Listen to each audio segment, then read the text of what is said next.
We're live, right? Yeah. Cool. I better get a fan going. It's going to get hot in here. Hi, guys. Hello. Let me see. I'll make sure I got everything muted over here on this end.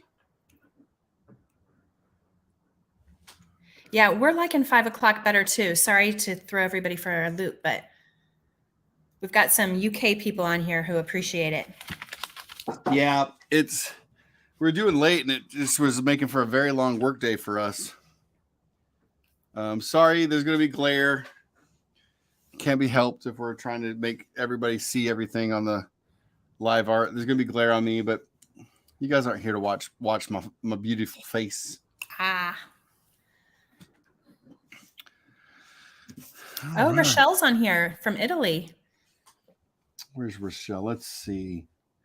I'm looking at the feed. Let's see.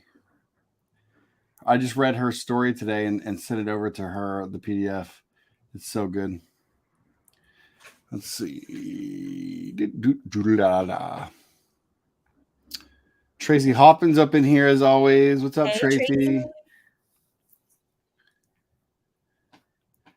Oh, Rochelle. Rochelle, can you tell us that we're saying your name right? We always want to make sure that we're like actually saying people's names right when we repeat it over and over.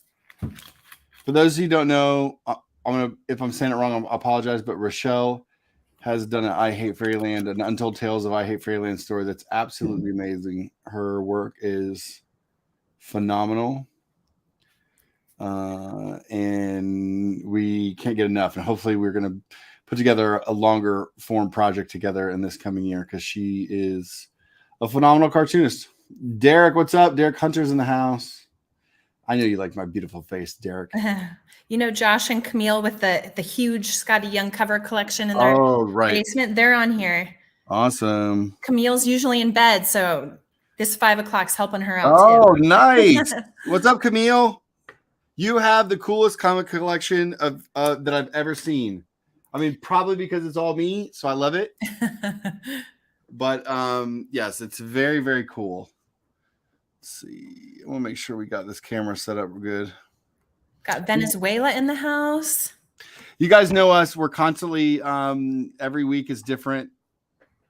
We're always moving things around and trying new things. So tonight, because I'm going to do a commission, I'm in my studio here because I didn't want to move everything. And Megan's out in the podcasting area, like the streaming area. So we're in the same place, but in different rooms. So hopefully everybody can hear each other better now. I'm gonna just chill with everybody for a minute before we let me get up here. I'm gonna chill with everybody here before we get started.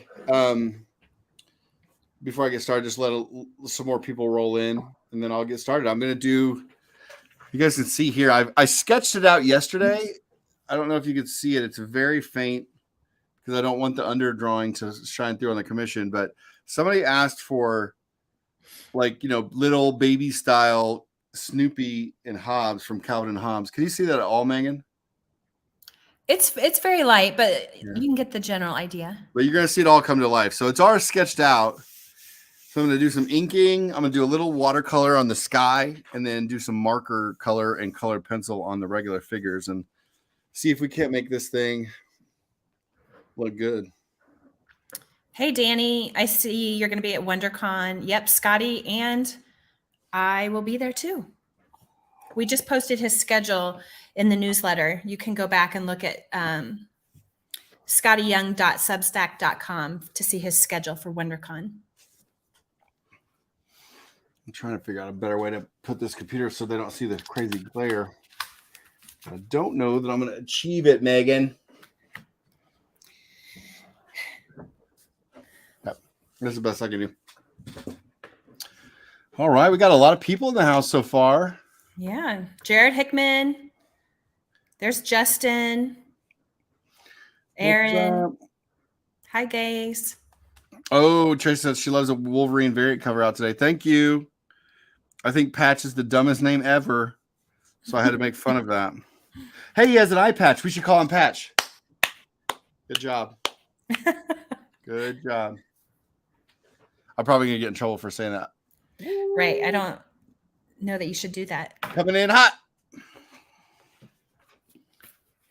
Oh, baby form is also called. Yeah, I know it's chibi style. It's funny because that's not necessarily where I got the inspiration from, even though I know that's a thing.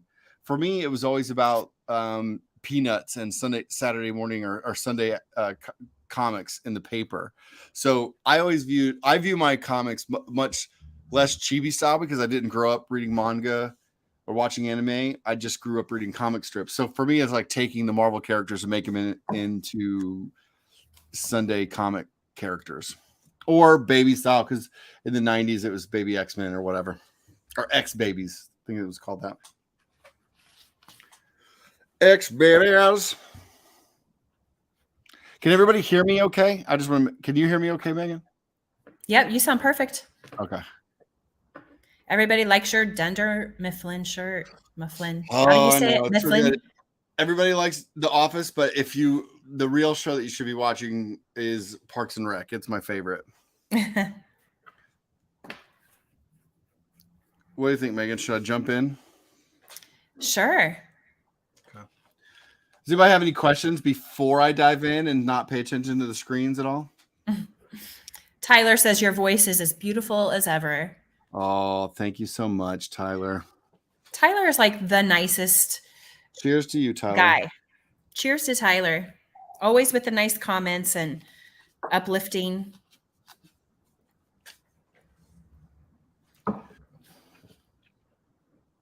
I'll tell everybody what I'm going to give away today, which I think people will like.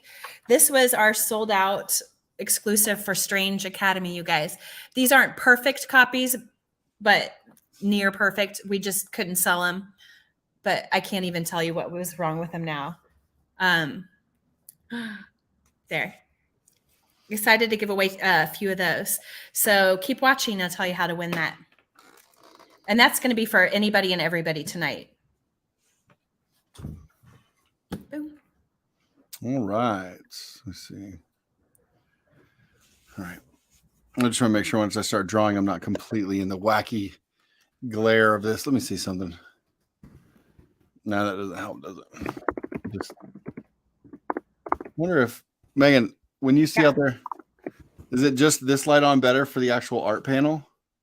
Or does, if I turn this light off, does it help? That helps. Never mind. That helps. Yeah. It's less Answer shadowy. my own questions. You guys are just going to have to deal with the fact that I am existing in a crazy, crazy glare. Because I didn't plan. I need to find a way to position a camera on my face that doesn't incorporate all the lights. So, Megan, I'm gonna let you look at everything, and I'm gonna start drawing, I think. Okay, I'm typing a comment right now. So okay.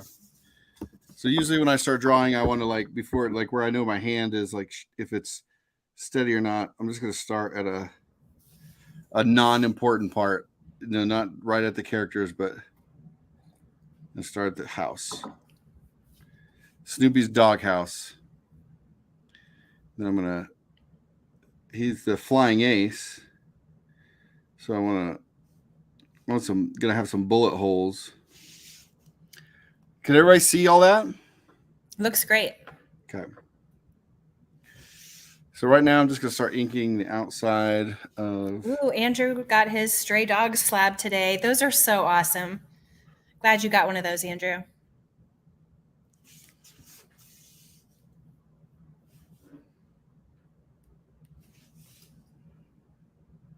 We're gonna see. I invited Mike Del Mundo on tonight, but he was busy. But I think I'm gonna be able to talk him into coming on again sometime. Mike Del Mundo of 3 Worlds, 3 Moons, 3 Moons, 3 Worlds. One of those. Substack.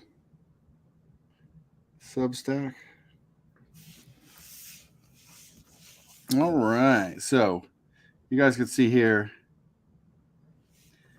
I like to start with one of the objects, and then we start adding some. This cool thing about working with a brush is you can add a lot of shadow and line and dimension just by adding different pressure at different points. See how like the shingles in this bring this up. See how the shingles in it? Just by making those thick lines, you can see like the different, like the that creates a shadow underneath of each shingle, which creates a little layering and depth.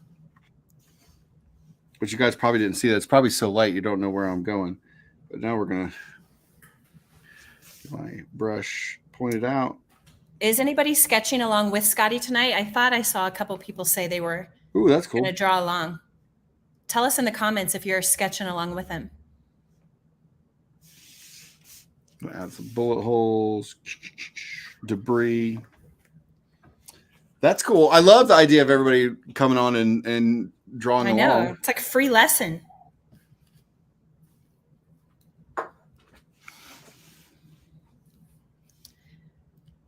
Dag 35 is sketching along with you tonight. Awesome. Alves is as well. There's a lot of people. Allison McGlone is. Fun.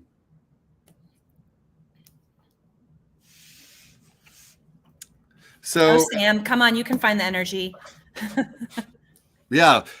For those who don't know, this is at the end of a full workday for us. So I've already colored a couple covers, plotted some stories, had a full meeting about what project I'm going to do next. You posted your Ant-Man cover. It's so good, you guys. I can't wait to see that one. Yeah, I did post my Ant-Man cover. I couldn't help it. I posted yeah, it. You don't normally do that. I posted it before it got. Oh, I was so proud of the goddamn cheeseburger. Did Marvel even approve that yet? They did now, but not when I posted it. But I loved it because all my editors started texting me like, "Oh my god, they loved both covers this week."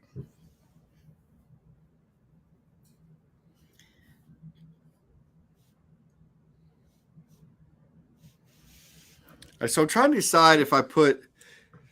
I don't want to look like Snoopy's on his thing, all like smoking out, but I do like a little bit of the smoke trail. No, I'm just gonna let it fly instead of it making it look like he's. Sorry, I'm just talking to myself. All right, so this is one of those times. No, never mind. I'm gonna come up.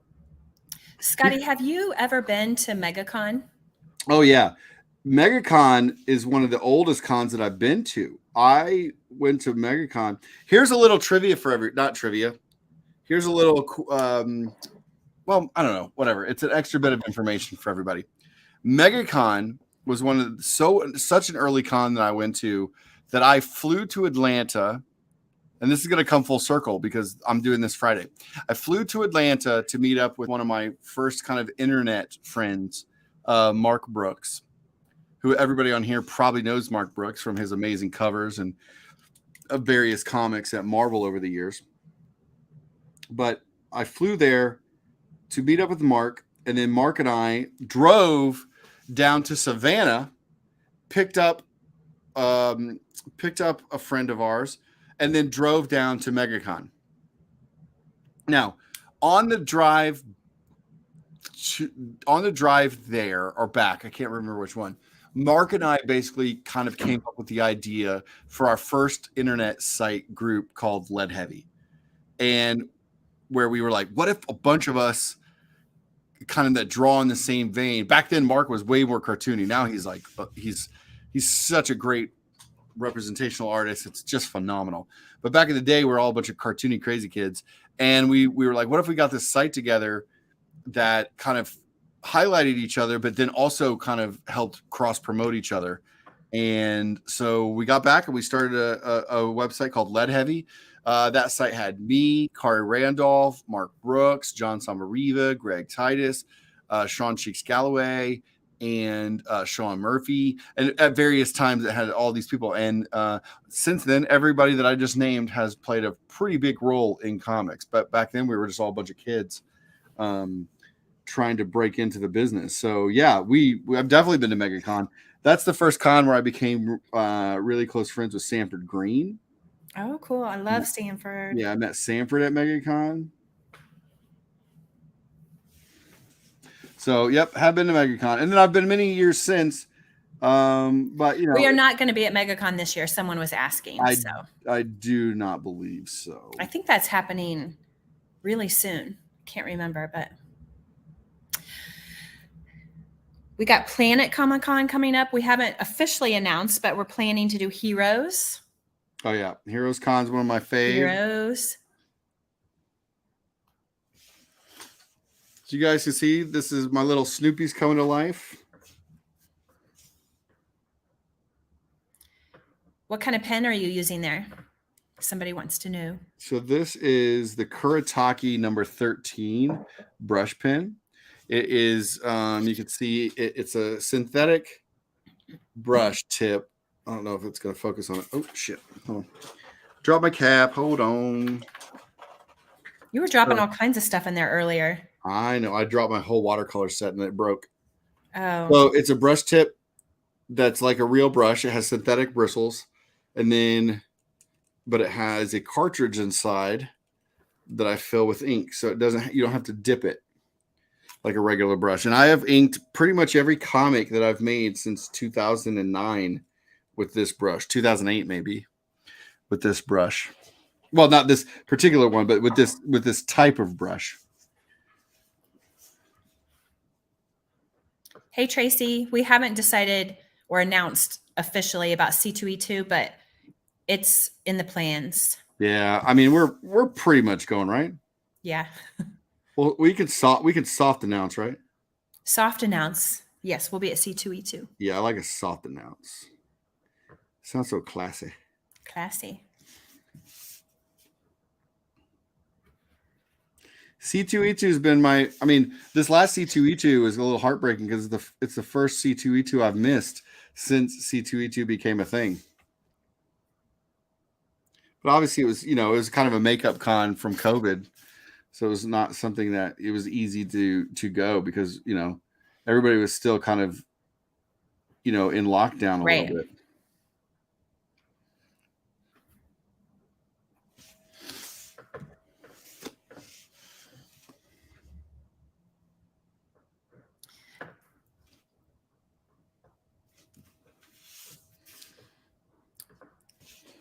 Calvin and Hobbes or the Peanuts, Skottie, you have to choose. Oh, Calvin and Hobbes. But Peanut, they're so different. I know that people would probably put them in the same camp, but I just find them to be so different. Like Calvin and Hobbes was like pure childlike joy. Like Bill Watterson was just like examining his childhood through the eyes of an adult and maybe and having such a romantic view of it and imagination. Or Peanuts was the exact opposite. Peanuts was like Charles Schulz, like really dealing with a lot of his emotions through the lens of using these children as cipher to deal with his current state of being, like dealing with the little redheaded girl was such an interesting thing because this was like a real person in real life that like got away from him. And he since had been married to somebody else, but it's like he's still using his comics to tell stories about that,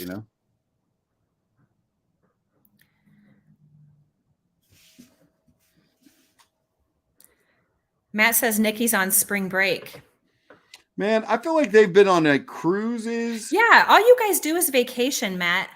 Yeah, they're like, I'm on spring break. I'm like, is your spring break 9 weeks long? No, Nikki just sent me a hilarious video of them using, you guys, we give away. I'm going to show them. Hang on.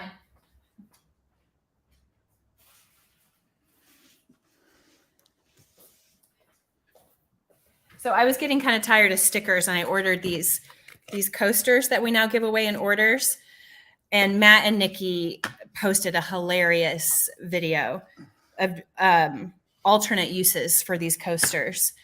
And I don't know, I think drinking might have been involved, but they were so funny. Yeah, you sent it to me right before we got on live, so I wasn't able to like dive in. Oh, it's so good.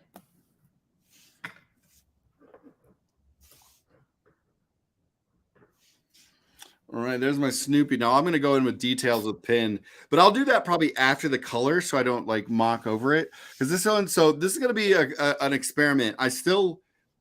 you guys are going to be a part of me still trying to figure out how watercolor and markers and everything work, because I'm so used to just working in black and white and coloring digitally. So, and for those who don't know, like I've talked about this before on streams, but tonight when you see me draw, I have my phone at an angle because of the way that I hold a pen. If I don't hold it at an angle, then you can't see what lines I'm making. So for example, like if I was like right above and I started inking, my hand covers it all up. So it'd just be me doing this and then coming away and you see lines. So I keep it at an angle. So for those art nerds that want to really like see the process, they're able to like get in and watch the pen hit the paper, which I know because I'm an art nerd and that's the kind of shit I want to see.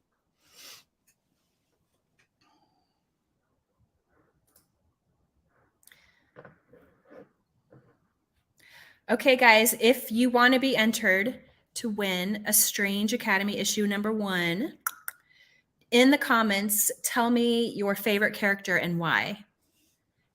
And I'll just kind of randomly have our generator here pick a winner. Call people out so I can hear it, Megan, because maybe one will speak to me and I'll have to make them. Okay, and you'll okay. I'll have to exert my power. Your author powers. My super fresh mess power.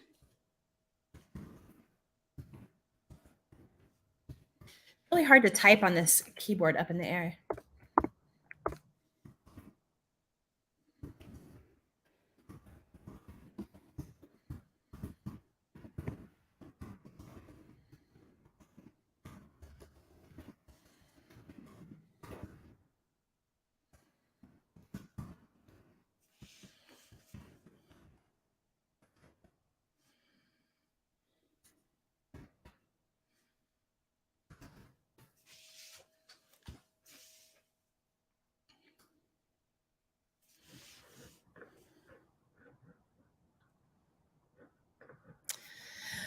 Okay, we have a Doyle. Wait, where'd that go? Doyle, because of his angsty love. Oh, Doyle Dormammu. Love me some angsty love. You guys love. I knew you guys would all love my love. Cyclops is my favorite because he is so serious and can be very awkward, but he also cares for his team. There you go.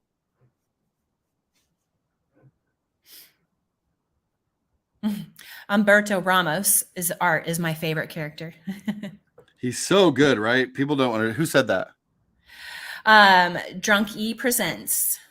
Humberto Ramos is my favorite artist, like in high school and right after high school. So the idea that I'm drawing a book that he's writing and then I'm friends with him blows my mind.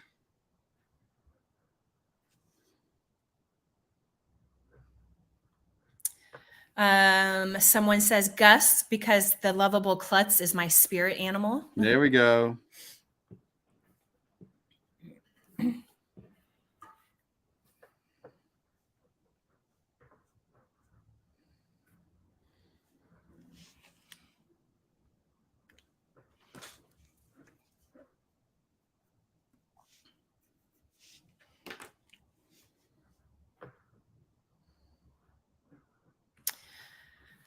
Doyle, I love how he tries not to be like his father, but people see him as an extension of his father. There we go. I love when people really get it, you know? Like Doyle is definitely something I think that we can all relate to sometimes, you know?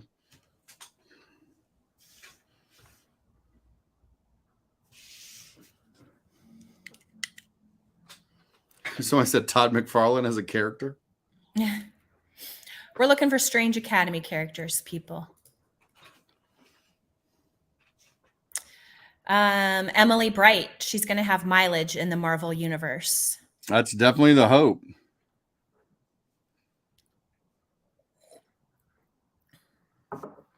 Skottie, say Doyle's last name for me. Doyle Dormammu. Dormammu.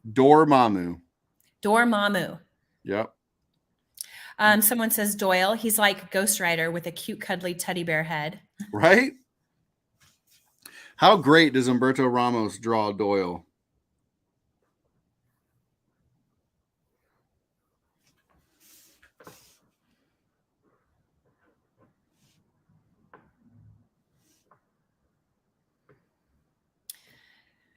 Got to go with gas lamp. Such a cool design.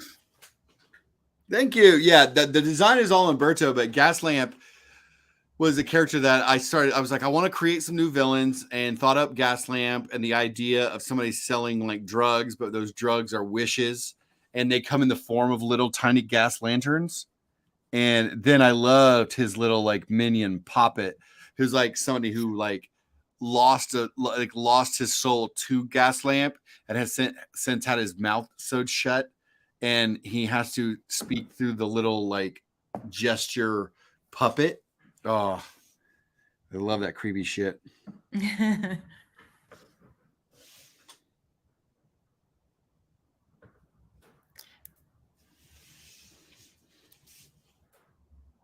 Yeah, it's fun to see you inking Hobbes, and Hobbes is right there on your arm. I know, right?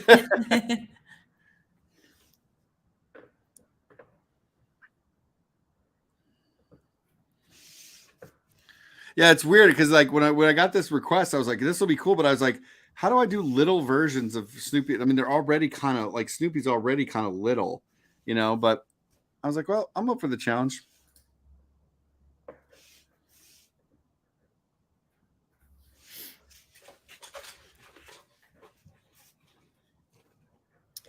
Brother Voodoo, because he's a great assistant principal. Yeah, I think Brother Voodoo is awesome. Well, what is he? Dr. Voodoo now. We've grown up with him. He is Brother Voodoo. I don't think they call him that anymore, but that's how I still think of him, as Brother Voodoo.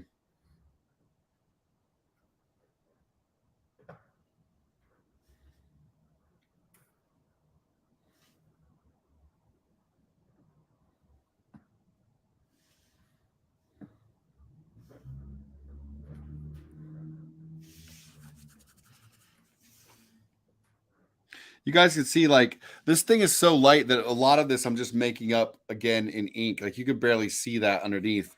So really what I do is I do light sketches as a roadmap for the drawing that I'm going to do. But I don't want, Megan knows how much I hate putting together furniture based on directions. So drawing's not that different for me. Like even if I pre-draw it out, I still don't want to be, it's not very fun for me just to trace a thing. So a lot of times I lightly figure it out and then still just make up a lot of it in my inking stage. So it still feels very organic and it feels like I'm drawing. So a lot of these lines and the flavor that you're going to get are made up on the spot,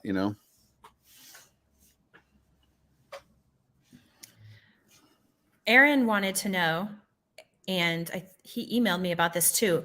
What kind of converter do you use? Like I don't even know what that is. Ink converter. Let me finish this tail and I'll show them.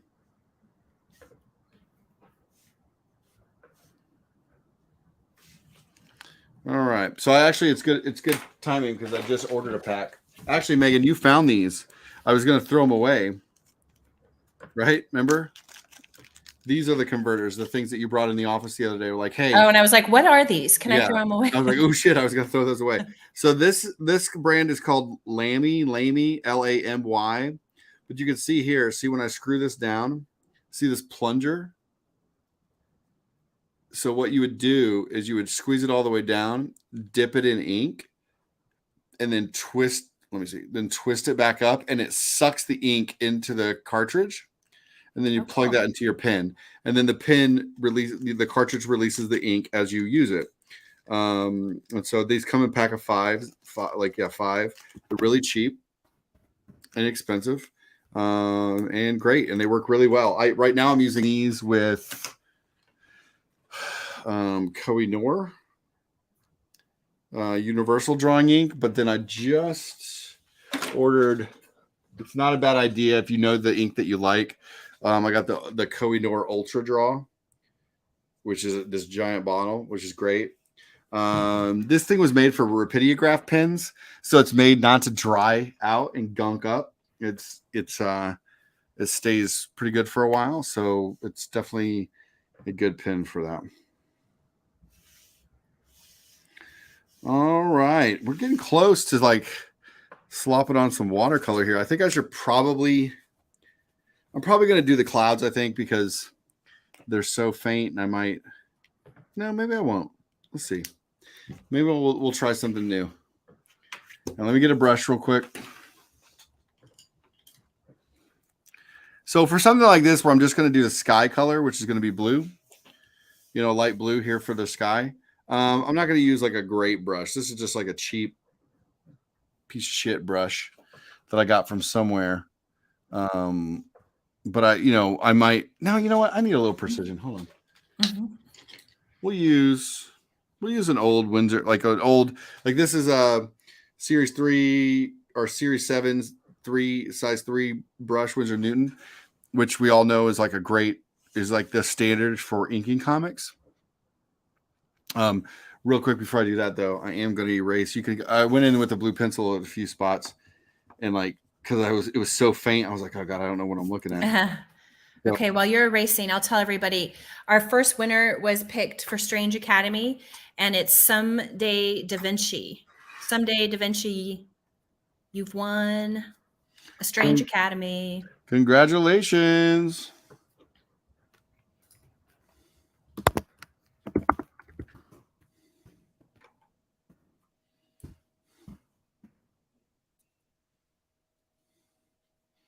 And that's our cover, right, Megan?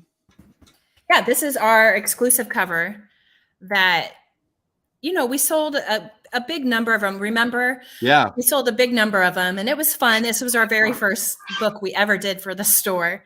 And then our families were on vacation in Michigan together, and I was just sitting up on the deck, and my phone starts going crazy with orders for this. Like that was 4 or 5 months after it had come out. That was nuts. We thought that had all died down, and then we're on vacation together. Our families were, and all of a sudden we're like, oh my god, this is crazy. All right, so we're gonna go in with a little watercolor and start blocking in the sky. Now this isn't watercolor paper. This is just Bristol Strathmore 500 series, but because I'm not doing all watercolor, I just want the sky to be a little softer. I'm going to do marker on everything else, but I just want the sky to be a little softer and have a little bit of its own texture to it.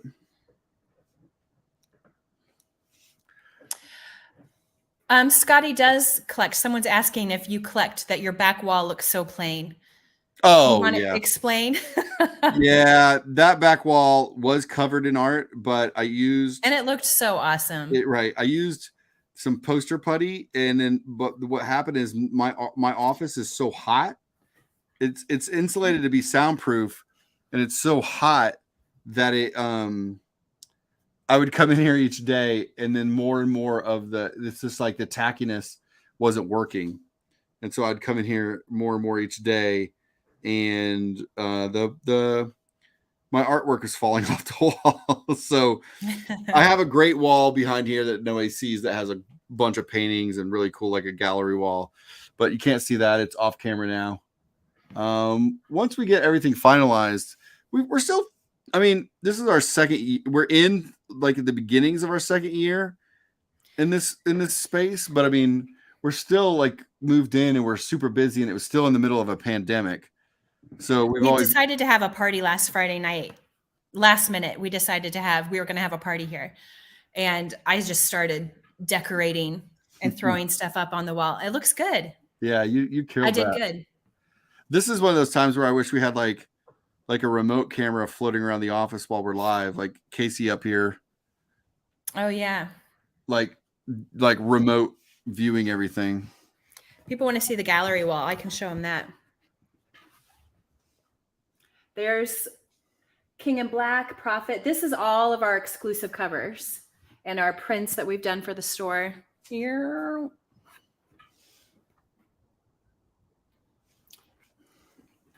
More and more.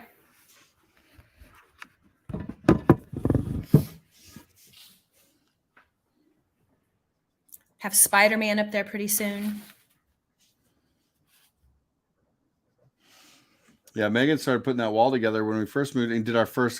She was like, "Oh, she just started doing a wall of our, the stuff that we've made here at the store, and then, man, it started to grow pretty fast."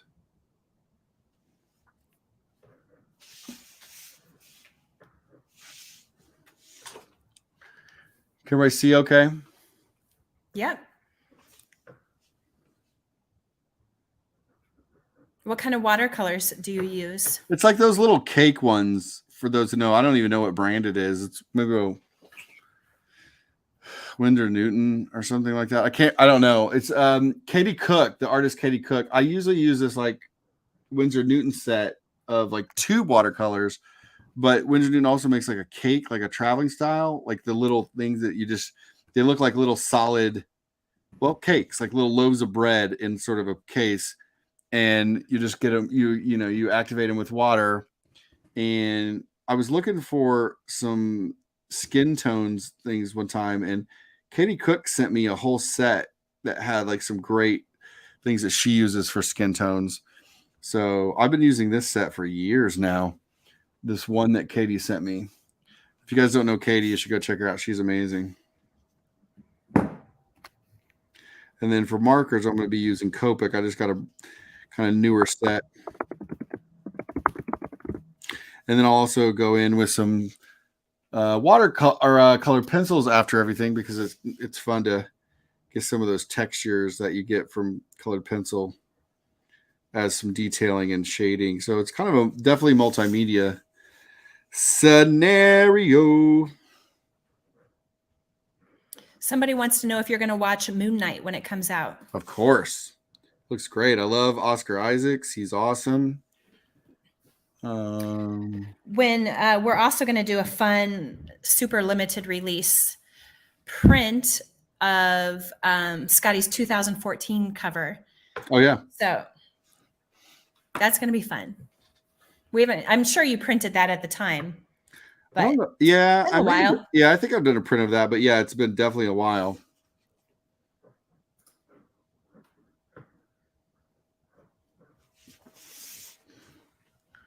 So is Aaron, who got this print, this commission, is he in here at all? Or they? I haven't seen him. I shouldn't assume the pronoun to be using, but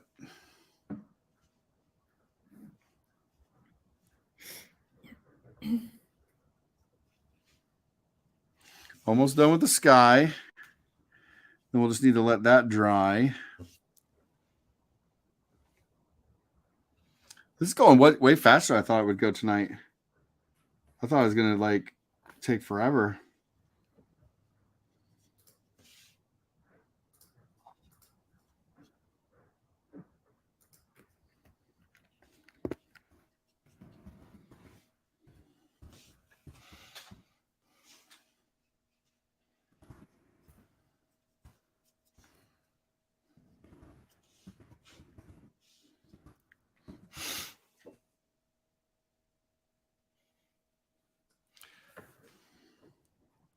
Hey, Dustin.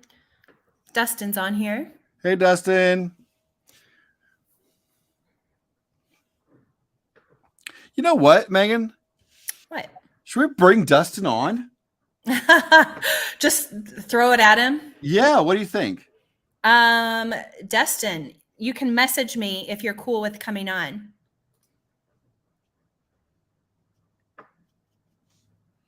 I mean, at this point, I feel like there's almost nobody out there who's been a bigger supporter.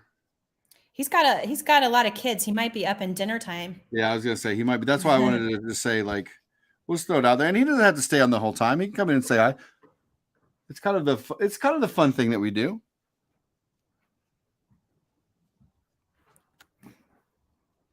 But he's a early boss level subscriber. For those who don't know, runs the Skottie Young what's it called? Sorry. Skottie Young Art Appreciation Group. Right. There you go. On Facebook. Super fun crew.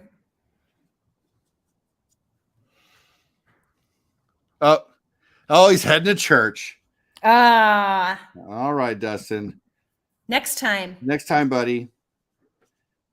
Well, we appreciate you. I appreciate you. I know I'm not on that group.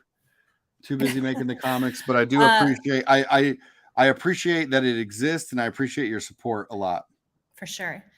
My husband would like you to paint some happy little trees. Oh, Block A.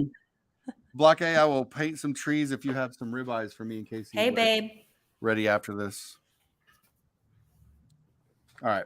So this is the time where I'm going to let this be and dry. So you guys can see here, this just kind of sky that I've kind of blocked in there. Happy little sky for Blake. Let's get this in.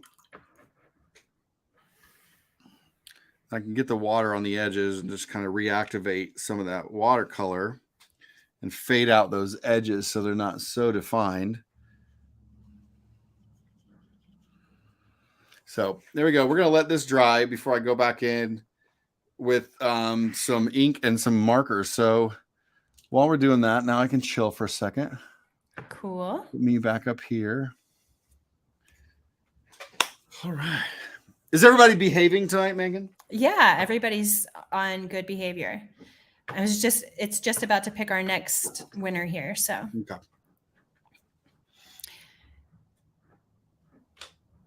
it is Mike Profeta.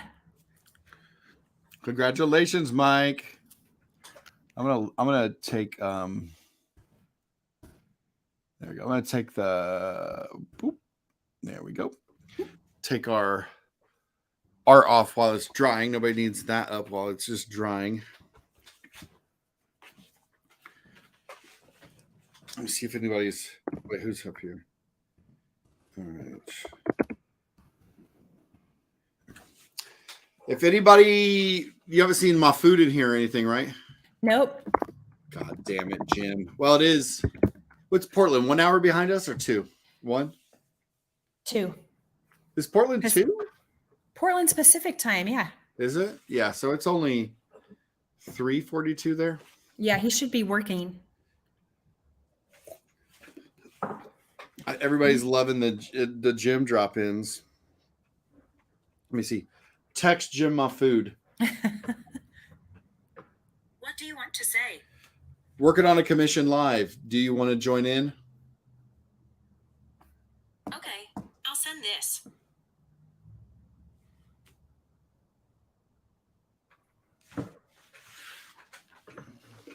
Did it actually send? Oh, there he this is. He goes, I'm here. I just got back from lunch. Oh, it's still lunchtime there. I'm inviting him in. Let's see. StreamYard. Boom. Let me get him.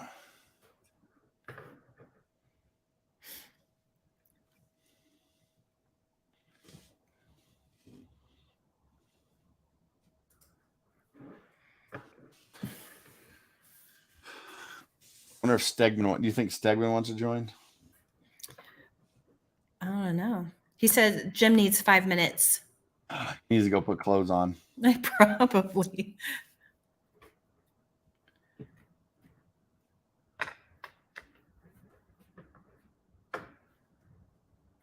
Give me 5 minutes. Let me put my pants on. I wish there was a way we could see everybody's what they're drawing along with you. Like if they're doing the commission along with you, that'd be fun to see. Yeah, I wonder they might be able to share it in the comments. I'm not sure though. I don't think you can. Damn. That could get kind of scary if people could just share any photo. Yeah, they get hairy real fucking quick, wouldn't it? I think there's a reason that feature is not enabled. Yeah, you know what? I should have never said that.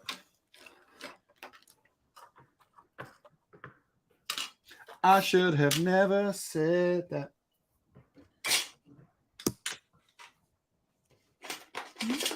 Let me put these watercolors away now that I'm done with that part of the job.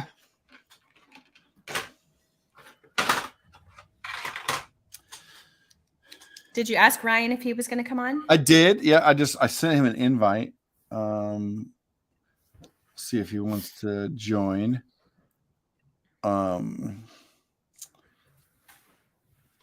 Man, I gotta say, thank you all for coming out. This is the highest attendance we've had since our first one. I know. Like 100. There's 125 people watching right now. This is great. Sorry that I'm boring it up right now. I'm gonna put my desktop back in so people know that this is going down. So what happens next after that dries? After this dries, then I'm gonna go in and probably ink the cloud shapes. You can see here I left space. Mm-hmm. because I didn't want to ruin the ink with it. So I'm going to go in and create some ink for the clouds, and then start markering. I'll start coloring the figures. And then after that, I'll do some colored pencil and then some pin details. Ooh, For some cool. rendering. I love that layer. Every time you do that, I love it. Yeah. What the scratchy scribbles? Well, and the layering with colored pencil and marker. Right. Yeah. That always just feels, it adds a little texture, but then also lets me kind of subtly render it without like being so committal to a certain color. Right.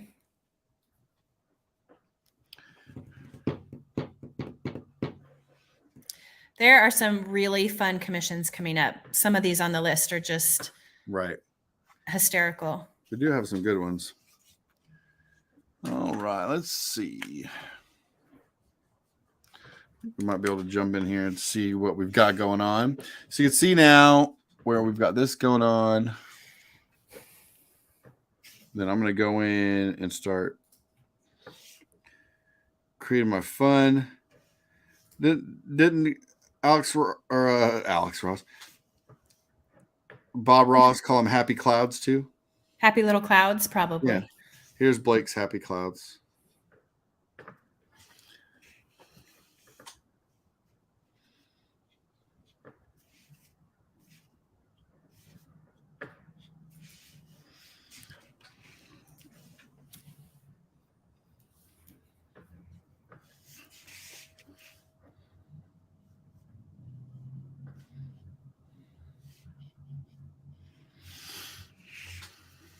Yeah, that's crazy. Just watching you do that, how the whole thing just kind of came alive. Right. So I left those spaces intentionally because I didn't want the water. I wanted to get the watercolor to kind of fade into it, but I knew that I was still going to come in and fade out the drawing with the clouds and kind of a framing device, you know? Oh, hey, there's John Young. Hey, John. John said Alex Ross does painfully realistic clouds. Oh yeah, he does. Yeah, I was gonna. It's not. I don't know that there's any happy, joy in Alex's work, even though it's super amazing. But yeah, he's not the happy cloud guy. He's the crazy realistic superhero guy.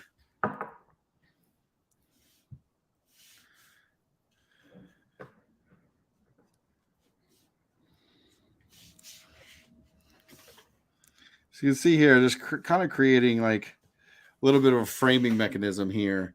Because, you know, on a commission, I don't know if people are going to get it framed. I want to leave space for them.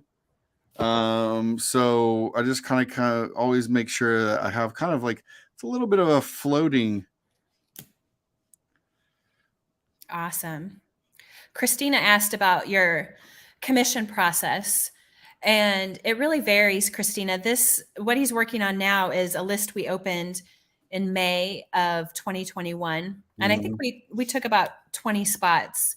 And man, they were gone instantly. Right. But there's a little bit of, you know, you looking through everything and deciding what resonates with you. Right, for sure. So I think, you know, typically a commission list opens about every 12 to 18 months. And we announce that only in the newsletter. Right. There's Jim. What's up, Jim? What's up, guys? Hey. How the hell are you? Good, man. How was your last couple of weeks? Fantastic. Dude, it's so crazy. So I walked in the house from lunch and then I turned on my computer and turned on your show. And like 2 minutes later, you were like, hey, is Jim out there? Like, I knew we might be cutting it short. I was like, I don't know if we'll get him tonight because it's so, you know, it's we're doing it earlier than we usually do it. No, I eat like a late lunch. I eat lunch at like 2:30 or something. But you guys are 2 hours ahead, right? So right. Okay. So this way, Skottie, you can get home and actually like eat dinner with your family. Well, I also knew I was going to be doing a commission. I was like, man, I can't be starting a commission at 7. Right. Because I don't know how long this is actually going faster than I thought it would. But like, yeah, we need to get like, if it starts hitting towards 9 and 10 when I'm finishing, I'm like, man, I'm starving. Yeah. And this is on the tail end of like, you know, Megan and I have had a full day of work already. So, we're ending our work day with like this is work, but it's fun work, Yeah, it is work though. You're ending your workday with more work. Right. It's like, hey, I'm just going to do this commission. And you're acting like it's not. It's like when people act like a convention sketch. It's like, just do that. Just do a convention sketch real quick. Just draw. Yeah. Just dance for me, monkey. Right. It's just entertain us. It's that's something that I had to kind of like filter out. Like, the longer my career went along was people. You want to accommodate everyone, right? And I think when people see me draw in the way I draw, they just assume like, oh, dude, it's all fun. You're having a blast, right? It's fun for you. Right. So why don't you just do more? Like, why don't you just, and it becomes like I got invited to do a signing recently, and they were like, can you do the store signing, but then also do like a fun, huge painted canvas live? Right. In the store, and I was like, I'm gonna pass on painting the canvas just because that's a lot. That's super hard. To sign for 3 hours straight and accommodate everyone, and then get up, change my mind state, and be like, okay, now I'm gonna perform for people. Now Right. I'm making a spontaneous, like 4 foot tall, like I'm talking about a big canvas, like a 4 foot tall. Yeah. Canvas on the spot while people are watching. That's a lot for one. I don't think anybody realizes sometimes how while we might make it look effortless while you're doing it, especially when you're dealing with paint and you don't know what paint you're provided with. You don't know what surface you're provided with. Like anytime I've ever done a live art thing, and even with you, like when we're doing it, it's all basically like doing something for the first time because I'm not used to this surface. I'm not used to the tools you've given me. I'm live in front of you. I'm like, if I fuck this up, I look like a chump. Yeah. And I'm projecting here, but I'm going to say doing that after a signing, if you do it right, seems pretty mentally Right. exhausting. I mean, you're meeting all kinds of people over and over again and trying to give everybody, the attention they deserve. And Exactly. Oh yeah. And I really enjoy like having in-person conversations with people. And this signing I'm talking about, it was in Arizona. We actually did like a drink and draw the night before. So I got to host that. And that was awesome because it was just. Was this at Atomic? Yeah. Okay, cool. So in Arizona, Atomic Comics reopened. And so they brought me out. And Is it Malvi still? yeah. No shit. It's Malvi. But so Malvi's now half owner and he has like another partner in it. And but dude, the store is awesome. It's in like Gilbert, Arizona, and it's in a really beautiful like outdoor strip mall. So tons of foot traffic. Right.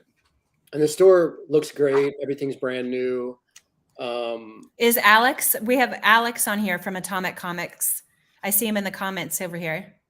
Oh shit. Oh, yes, Alex. Oh my God. Alex, I met at my signing. He's a cartoonist kayfabe fan, and he made. Is it okay if I say this, Alex? He made this incredible bootleg Batman comic book that he gave me. Nice.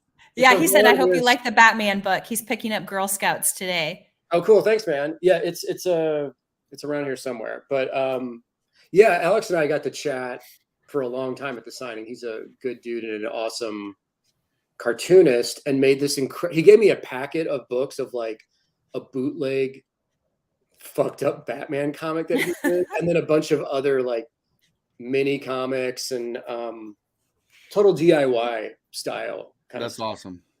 And if I can shamelessly plug it, I will. Do it. Girl Scout Stone Ghost issue 5 came out today, guys. Woo-hoo. Is that the last issue? Issue 6 will be the last. Okay. one.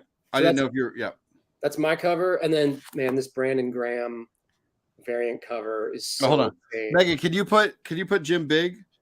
Think so. You just drag him to the big window. Drag him to the big window. There we go. Boom. Oh, that Brandon Graham is Awesome. dope. Look at that, dude! Look, there I'm in the cover. That's awesome. He like cut and pasted a photo of me. He's did awesome. the logo by hand and everything. He's so good. Yeah, Cool. I love Brandon Graham's work. Yeah, he's truly unique, visionary kind of dude. But yeah, so everything went great, but you know, there's kind of like sometimes a limit of what one creator can handle in one Yeah. basically, without sounding like a dick. You know, it's like, No, you hit a burnout stage pretty quick. When you do a signing all day where you're on, right? Like it's hard to be on. And by on, I mean for everybody, it's like we love doing this stuff. So I don't want anybody to think that this is like us complaining, but it's saying like when you do hours and hours of signing, you're going like, thank you. Oh my God, thank you. Oh, and you truly mean it. You're like, oh my God, I spent so much time in a room alone that now that you're sharing all this with me, I'm so appreciative. But when you hit that 4, 5, 6 hour mark of like showing your appreciation with all, and you and I are very similar in this, Jim, and that like we go in wanting everybody to have that experience that they've been hoping for. So we're just like, and I'm a full energy person. You're a full energy person. And so we leave it. It's like, we leave it all on the fucking court. Right. yeah. Like, so when you're like the game's over, you walk away. I'm usually like shell shocked in a lot of ways. Like I need to go straight to the bar and like sit down with like you or one of my pals, Megan, and just sit and be like, whoa. And you talk about the battle that just went on, right? Yeah. Dude, I hadn't done a convention obviously because of the quarantine and so long. And then I did New York Comic-Con in October. Had my own table in Artist Alley and was there from the beginning of the day till the end of the day for 5 days in a row. Oh my God. I was completely toasted after. Dude, I was like, it took me like a week to recover, but I wanted to be there all day long at my table, not just to like make money and promote my work, but everyone was so excited and passionate to be back at a Comic-Con that right. It was just like nonstop love and camaraderie of people celebrating the fact that we were kind of back. Even though everyone had to wear masks, it was like there was this kind of undeniable enthusiasm and everyone was on their best behavior. No one was being a dick and like ruining it for anyone. Right. So I was really jazzed to be there the whole time. But then, you know, Artist Alley stays open till 8 p.m. in New York. So you're there till 8 p.m. By the time you get out and eat dinner and maybe have one drink, it's like 10:30 or 11. Right. So at that time, I was like, I'm going to my hotel. I'm done. I physically can't talk anymore. I can't do anything. I just have to go like take a hot shower and just fall on the floor or something. Right. So, and that was 5 days. But then what I always do with a big city like New York, I stay 3 days after the convention to actually enjoy the city and see people and, you know, you're in New York, like you want to hang out. Right. So. Yeah. The extra hangout day is always important if you can fit it in. I think we're planning, I'm planning that for Heroes Con that I'm going to be going to for the first time in a couple of years, which is one of my I'm so excited to go to Heroes Con. I'll be there. I've heard you talk about it. You're going to be there? Yeah. We need to do one of these live there, baby. Let's do it. Oh, that's going to be great. You guys are going to be there. That's awesome. Are you? Yeah, we're definitely feeling the need to be back out in the world again as well. Do you have your own table or like what are you doing? Yeah, we'll have 2 tables. Cool. Right, Megan? Do we get 2 this year? Yep. We're talking about Heroes? Yep. Yeah. We have a lot of books to figure out how to get there. Right. Yeah. We have a lot of stuff this year. Yeah, we might have to do some shit. What do you do when you take everything, Jim? What's your MO? I ship things in advance to my hotel room. I was gonna say, I think we're gonna have to shippity ship, Megan. Yeah, it's not difficult. I mean, I sell so many books at conventions now, especially my like Girl Scout trades. Yeah, I'll ship like 3 or 4 boxes of just the Girl Scouts trade to my hotel, and then whatever other stuff, and then I get in a day before the convention, obviously, because my first day in town is just me going from the hotel with boxes to the convention center and back again and Right. to and Do fro. you have anybody helping you? I didn't this year At in your New sh- York because no one was available to get out. Like none of my New York friends could come by on, what was it, Tuesday? Yeah, Tuesday was load-in day. So yeah, Megan, I mean, So I'm you're so- signing the books. You're I was, like, you're doing running the this shit all by sales. myself. Oh my Yeah. gosh. It was funny because like one of my friends at the very end of the con on Sunday, we were leaving the convention center. I luckily sold all my shit, so I had 2 empty luggage, huge rolling luggage things. And he was like filming a video for his Instagram story, and I'm like, yeah, film this shit that no one ever sees. Like, I'm The luckily unglamorous side. hauling 2 fairly empty luggage cases, but I've got my banner, I've got my backpack, I've got all my art supplies. Like, I'm still sort of like an OG one-man Right. army of handling all this shit. It's like the not glamorous part that most people. Yeah, they don't see that thing where it's like, I remember me and Casey were just talking about like my first San Diego, where I didn't even have, this was so long ago, they like roller bags weren't really that prevalent yet. And so like I literally had a regular suitcase that I like hauled from the convention or from my hotel to the convention, which back then was not close to the convention center. So I was hauling a literal suitcase filled with books, print.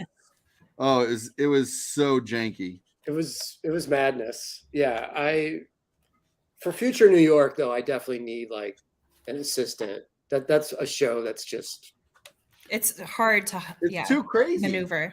it's ridiculous. But I also like Skottie, you found the right people to help you. I've been in this for so long that it's sometimes easier for me just to handle everything and not have to explain or like train anyone. Like I guess I haven't found like You haven't found a Megan. I haven't found a Megan.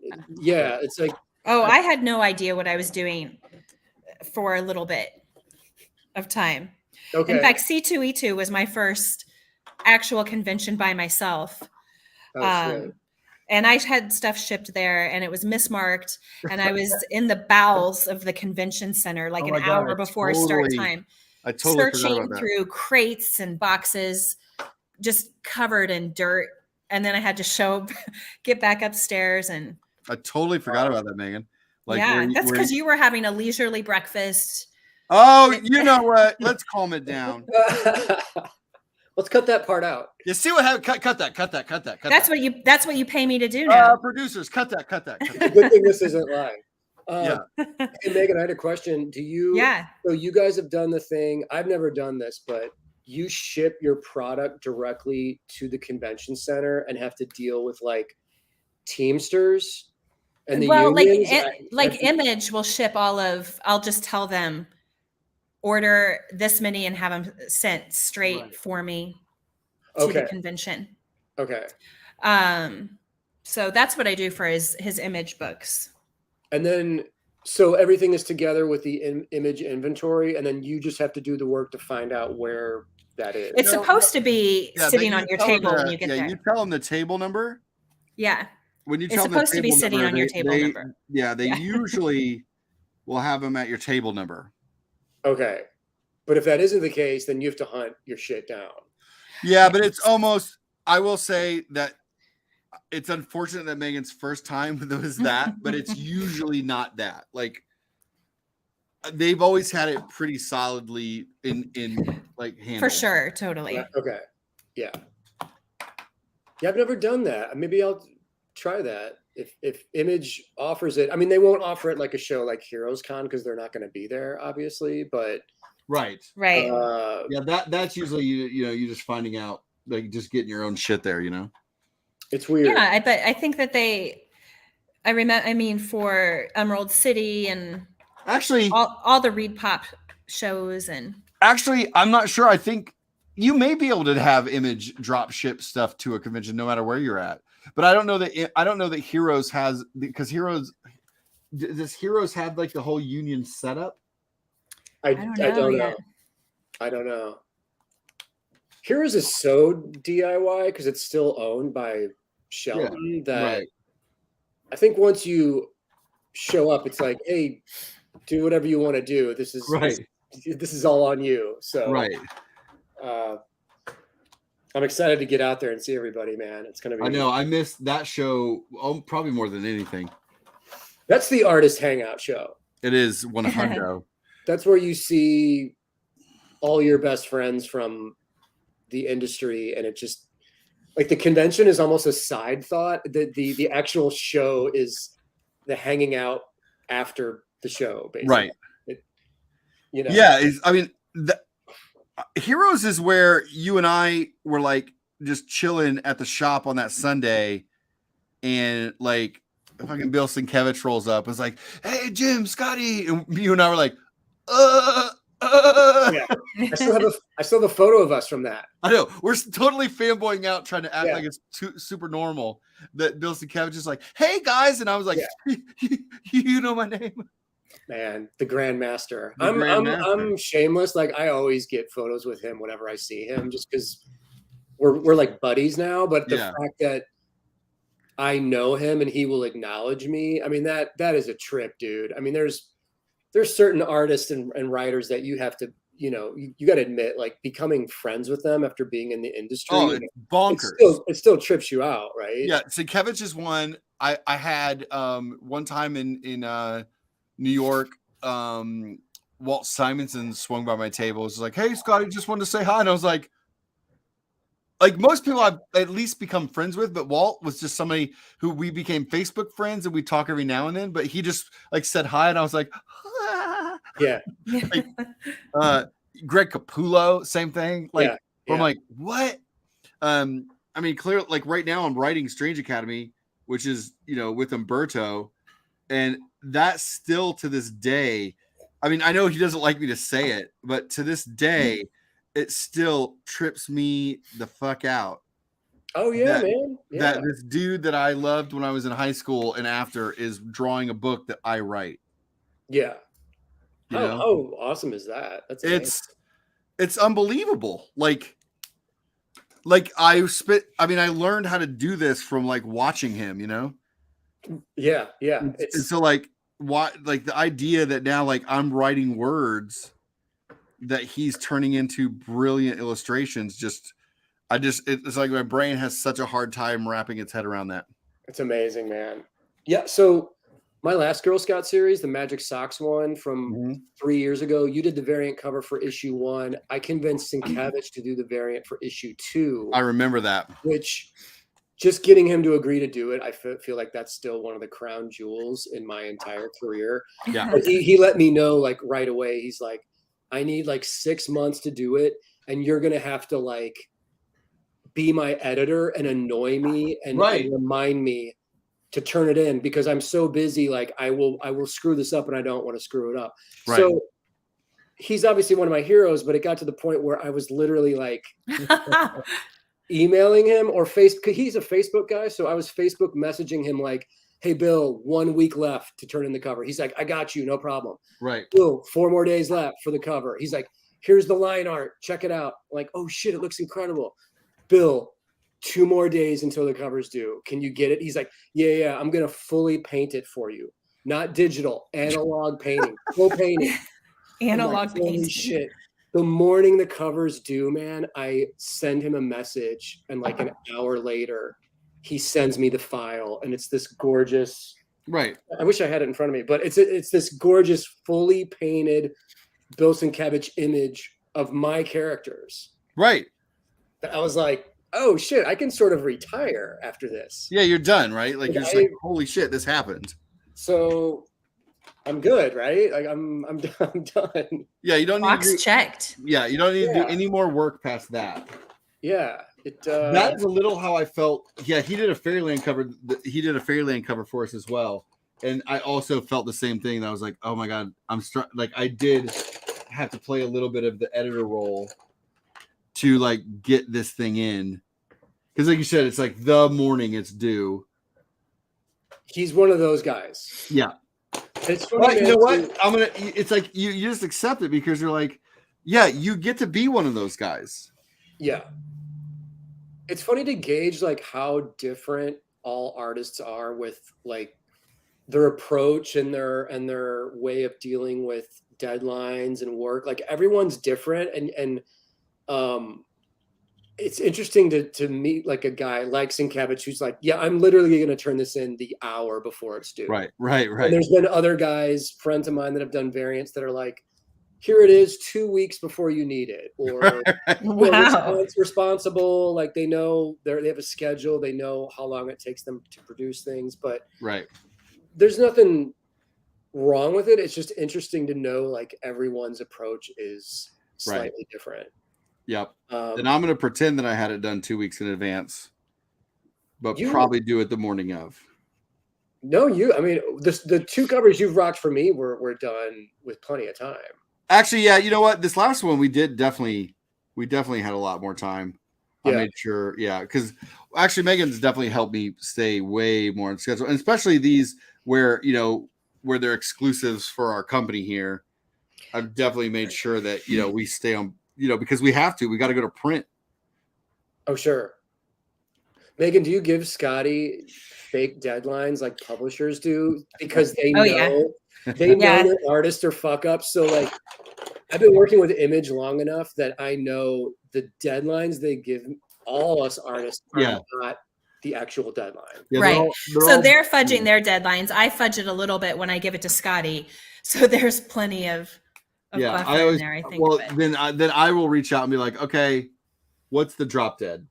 Like, that's always my thing where I'm like, okay, I'm kind of like, my schedule is kind of suspect right now. So what I need everybody to do is give me the actual drop dead, so I know where I'm at.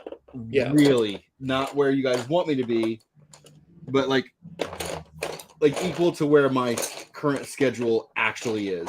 Right.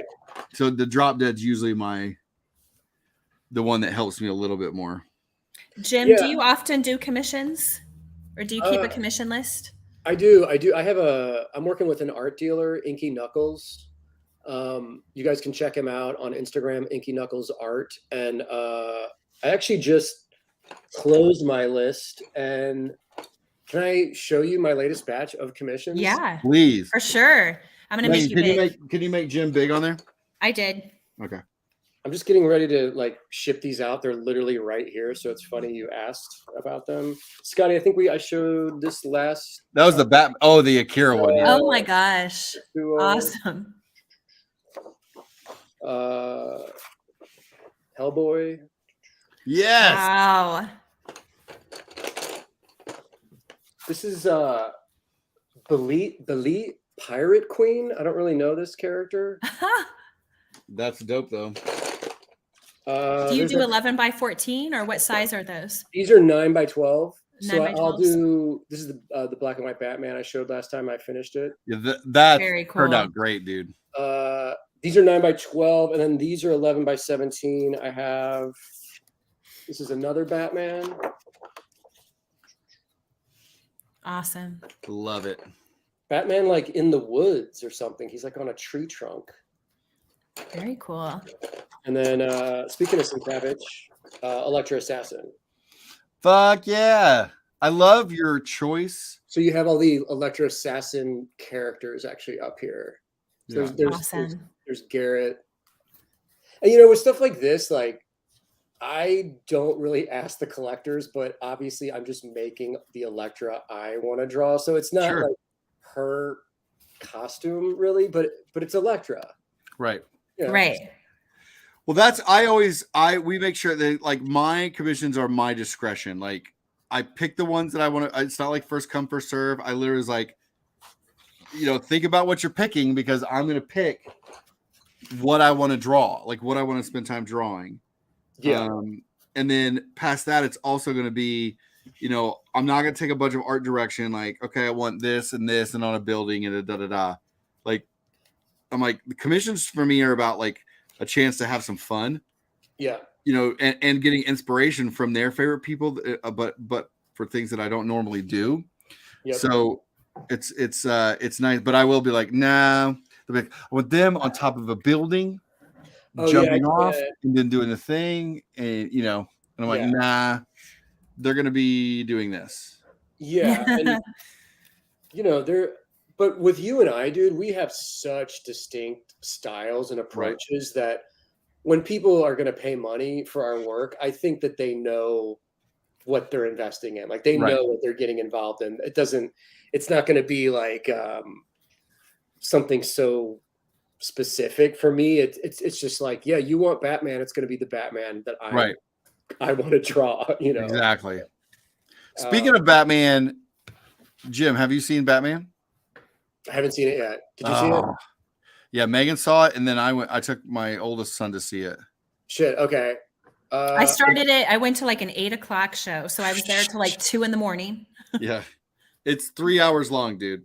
Oh shit, that's right. That's probably why I haven't seen it yet. I don't have a full day. With about an hour of previews before that, but I don't mind that. That's my favorite part. Okay. I think, Skottie, we talked about it last time. We were kind of over the 30 minutes of trailers. We were like, oh, you yeah. guys are, yeah. It really was. It really was 30 minutes of trailers. It was rough going.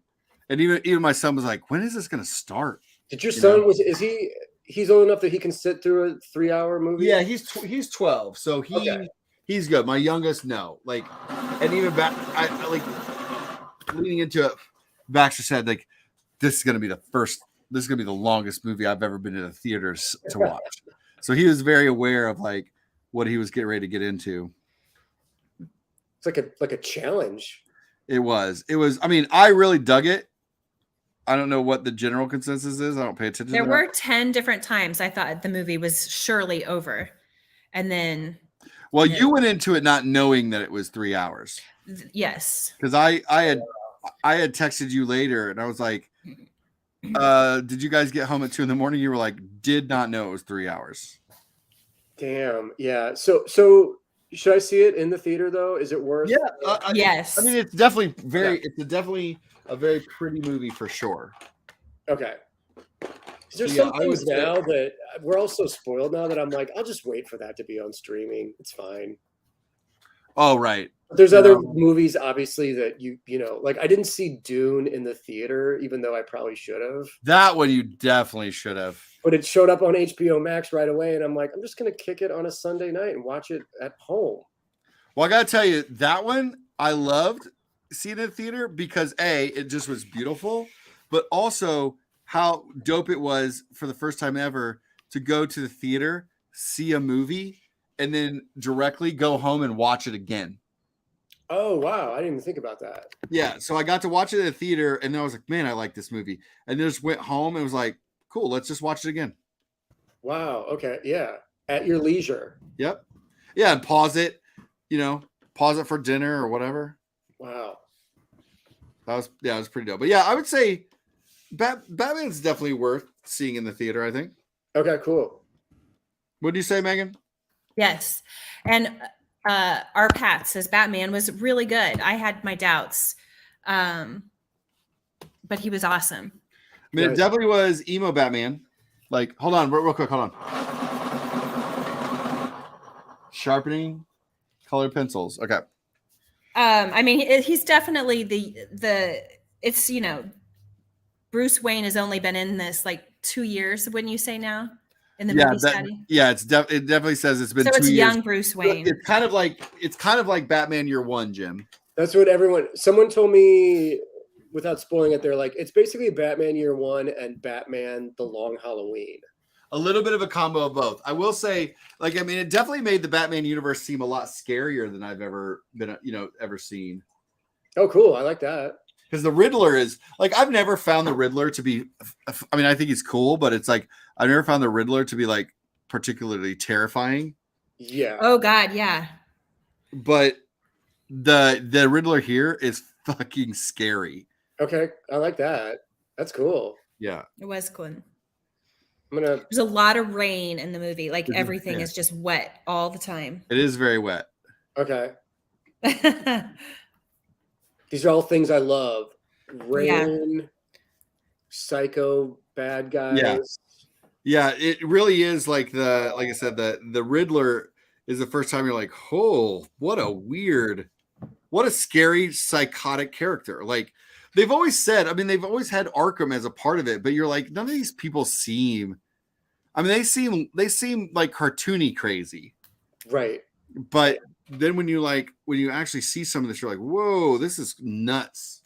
Like the Riddler in this is fucking scary. Okay. That's what I thought was so interesting about the Joaquin Phoenix Joker movie. I was like, oh wow, they took this like really seriously. Like this movie is about mental illness. Right. Like, this is Right. disguised as a comic book movie. I don't know. It was. Right. I thought it was good. I dug the movie, but I was like, oh wow, they really made this an actual thing. Yeah, Like, this is not Jack I know everybody had their feelings about the Joker, but I loved it. Yeah, I dig it. It's, his performance is ridiculous, man. It's crazy. Oh my god, for sure. But I went and saw that the Joker came out in 2019, I believe, and I was in New York for Comic-Con, and I went with a group of friends that Monday after Comic-Con to see the Joker because we were all like in a comic book mood. Right. Convention, we're like, Joker, let's go check it out. And then we all walked out of the theater like, oh shit. Okay, so that was right. like, hey, kids, mental illness in your superhero movies. That thing was definitely extra on that front. Yeah. But I like things that like push the boundary, and it definitely I didn't know anything about it going into it. I just knew it was Todd Phillips, the guy who made the fucking Hangover and Old School. But he's a hell of a director. I mean, he really is. And it's a prime example of why, I think you shouldn't judge anybody for anything, but also like how like comedy, like when you can nail comedy, you can nail almost anything, Yeah. Like it's such a crazy form that like when you can nail it, you do nail it, Definitely.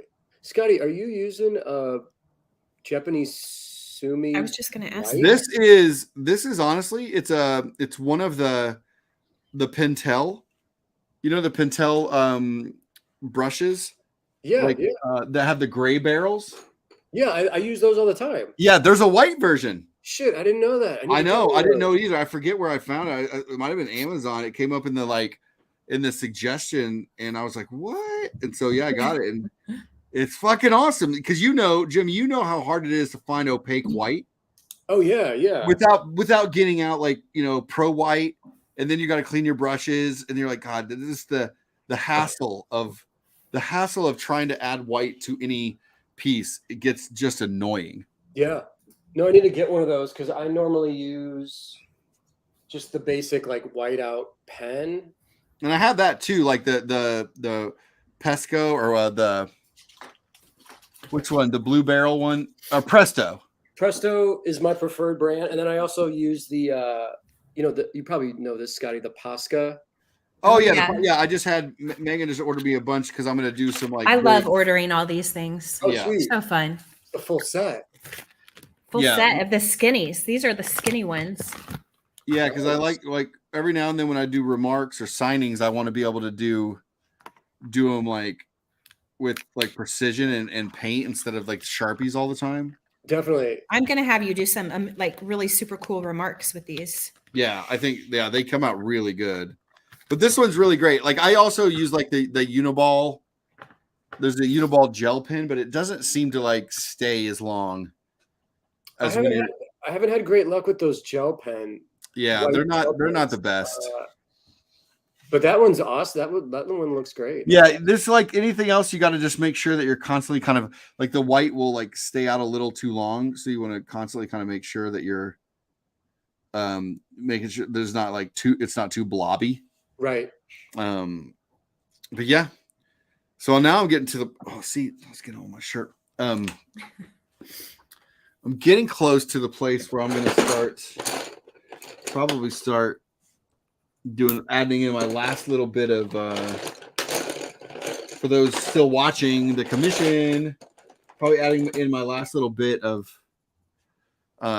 ink rendering just to add a little bit more texture. Because now, now that we've done the marker, you can see like a lot of the black lines have kind of like left.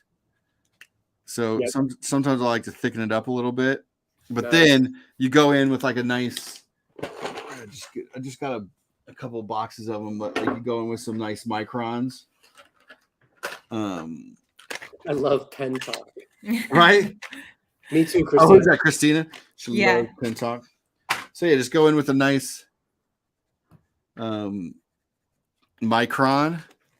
You can see that we can start adding like that might be too thin. What number? I was just going to ask, what number microns do you usually rock? This is the number 1, but it really depends on what you're using on. Because sometimes if you've done it like too much colored pencil, the wax won't take it. Yep. So ones I like. I do like 3s. What about you? 3 and 5 are my go-to.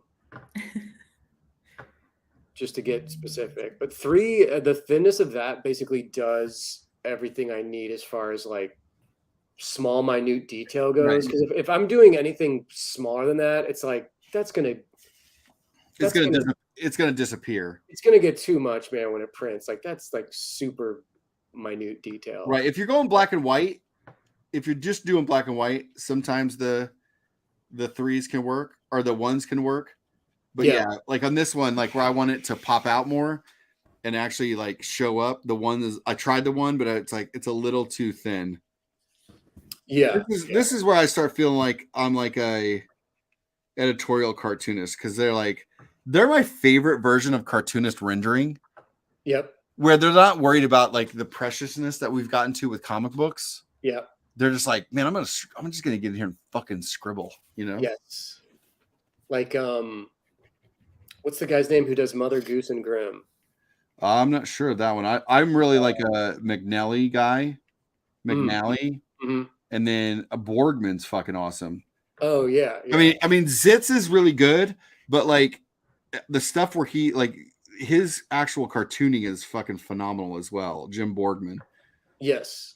Jeff McNally to me is one of the all-time greats. Yeah, definitely. I think Mike Peters is the guy who does Mother Goose and Grimm. He's also a political cartoonist, but he's got that, he's got the scratchy line that like, I'm sure he's perfected the art of like drawing at the size he draws and knowing what it's going to look like when it reduces down in the paper. Right. And knowing what kind of detail to bring to that. Right.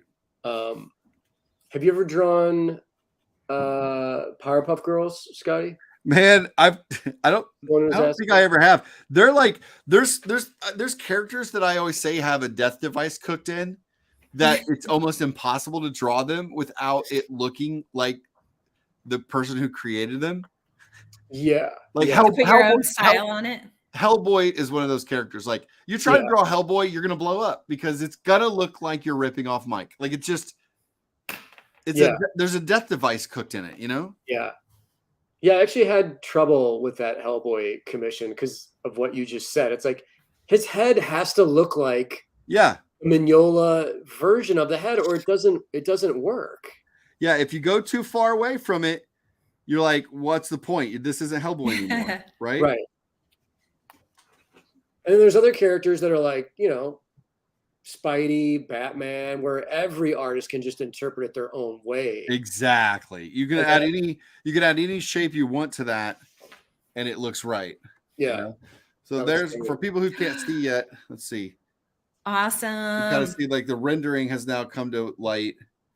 It's a little bit of color, and then using some of the black to render in there real subtly. Fantastic. But anyway, you were bringing up the Powerpuff Girls for a reason. Sorry. Someone just asked in the chat. I just noticed because I am a big fan of Craig McCracken's work and his design and Gendy Tartakovsky. Yeah, right. Samurai Jack, all that stuff. The Cartoon Network, early 2000s. Those guys doing all their stuff. I love all that stuff. Right. But But someone was just asking if you had done the Powerpuff Girls. I don't think that I don't know that I have, and if I have, I don't remember, because I bet you get this too, Jim. Like at some point, you're like, I can't remember every convention sketch that I've ever done. Yeah, it's like it would be. I'm glad I don't remember them all because there's some that were probably not very good. Like Right. you see a commission from like 12 years ago, and Yeah, that's my biggest heartbreak sometimes about convention stuff is I'm like, man, it's so on the fly. I might not have had any food that day. You're like, is this what I want to be leaving out in the world forever? yeah, Like like the great artists of their time. Do you think they were like, oh wait, hold on, let me go to this place and then just like doodle this thing, and then we didn't know that the internet was going to last for fucking ever. It's a timeless archive of all the terrible shit. Right. It's nuts. Yeah. Have you seen Primal by Gendy? I've seen an episode of it. It's fucking amazing. I haven't seen it yet. It's bonkers. Is that streaming? I think it's on Amazon. Oh, okay, cool. Somebody in the comments can definitely check me, but I'm pretty sure it's on Amazon. Cool. I need to check that out. Yeah, it's like the most raw version of him. Oh, that sounds awesome. Yeah, it's super sketchy and like, raw, it's like raw animation. Like just like almost like he did it on his own. Like It has no dialogue in it. It's just like this primal like caveman like dinosaur era thing. Wow. Oh wow, it's just pure storytelling. That's awesome. It's just like crazy movement. It's really visceral and cool. I'm adding that to my list of things. I have so many things on my list right now. That I'm learning from this live stream. Right? Hey, one of the guys that I've been trying to think of each time that we are on here, his name is Toby. Tobe. One of the MCs that I've been really digging. Like we keep getting asked about new music. Yeah. And he's one of them. New MC worth checking out? Yeah, so good. I've also written his name down too. God, there's a line in there that said, you only get one shot. That's what Slim said. It's hard to sleep on me like a twin bed. Wow. I was like, oh my God, it's hard to sleep on me like a twin bed. Nice. Is one of the better lines I've ever heard. It's good to know that there's still people with lyrics out there. That's the one thing that I lost interest in with newer hip hop was I'm like, there's no storytelling. Yeah, there's like a whole group of younger rappers that are all really into Andre from Outkast. Oh, and that's their favorite rapper. So you could tell like it's a generational thing where it's like the artsy kids now, like the outside the box kids, are all looking back at our rap. They're like, wow, so it's kind of nice. And he's one of them who, because there's a line in one of his songs. He's like, I'm trying to get a verse from Andre. He's Holy like shit. really crazy. That's funny. Thoughts on Run the Jewels? We love Run the Jewels. Of course, yeah. Kid Cosmic is the latest Craig McCracken. All right, now I got to figure out some bullets. I was like, are you putting bullets in this? Is that what you said? I need to do some streaming bullets. Yes. Right now, I'm trying to decide if I do them with white. I think I try it with white, right? Or do I do it with black? You're talking about... Like, I want to do like bullet trails. Because I have the blue here, I'm wondering if the white would disappear too much. I don't know if white's going to work. Yeah, that's what I thought. Black. Yeah, I think I'm going to have to do black. Are you going to use a ruler, bro? No. Bro, I don't even own one, man. No, that's one of my things. Like, I tell people all the time, I'm like, rulers. Oh, that's what I wanted to do. Hold on. Rulers are not my jam at all. Like, anything that involves rules or precision, I'm just like, nah. Yeah, that's funny. I'm the same way. It's like even my panel borders, they're Yep. all hand inked and they're intentionally not straight. Right. I freehand all my panel borders. Yeah. It adds that character. Yeah, it's just to me it's movement, you know? Like that's the thing that creates movement in this stuff where I'm just like I don't know, like if I had more confidence in myself, I'd probably also do, you know, hand lettering. I'm just not good enough. Yeah, I'm dumb enough to do it in my books, but it works for my books. Yeah, yours is very seamless within what you do. Yeah. All right, we're gonna see how this goes. All right. Here we go. Right. We're gonna bullet here. I don't know if I'm saying this right. ELP. Tyler wants to know thoughts on ELP releasing his OG stuff on vinyl. LP, yeah. LP? LP's his name. LP. Yeah, it's cool. I mean, I am so I am now. You know what? I shouldn't say this stuff on live. I'm gonna keep that to myself. I think it's really cool that I love this new vinyl craze that everybody is going through. Like Casey listens to a lot of vinyl, right? Yeah, my son. Oh yeah, Baxter listens to a lot of vinyl. At 12, you know. I think that I like that streaming has caused some disruption and kind of woke up a lot of artists to realize that they need to create. I think that music sales got out of hand and ballooned too large, and tours became not a thing. Live shows became secondary or third thought. Merch was no longer really a thing.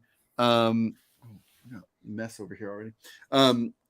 I think that there was a lot of things that went away, and I love that this has, in a way, has kind of forced musicians back into our world, which is like go meet the people, play live, sell your t-shirts, sell limited edition vinyl. So now musicians are almost like boutique businesses, you know? Oh yeah. That's true. I mean, it's like I was telling you last time about my boy Steady P in Kansas City. He just has his own label, his own clothing. He makes his own records. He books his own tours, and he's independent. And a lot of people in the mainstream might not know his stuff, but he's awesome, and he has his own audience, and his stuff is on Spotify and it's out there. It's just, you know, in the sea of content we live in now, you sort of have to know what you're looking for. Right. Or you have to be told by someone. Like, that's why I always talk music and comics and movies with my friends, is like, well, what are you into right now? Like, what should I be checking out? Because I might have missed something, you know. Exactly. Did you ever get a chance to talk to have you talked to your brother since you've been doing this and told us about his homie? Yeah. I mean, they're all about it. I mean, he would love to do something. I might be in St. Louis in May. So I don't know cool. if you guys are going to be around. You should be, yeah.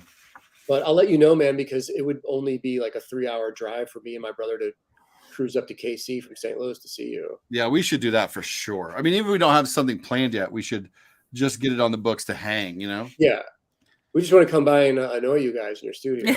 No, you can come back and work with, and we'll definitely, no matter what the day is, we'll do a fucking live stream on that day. That'd be the shit, man.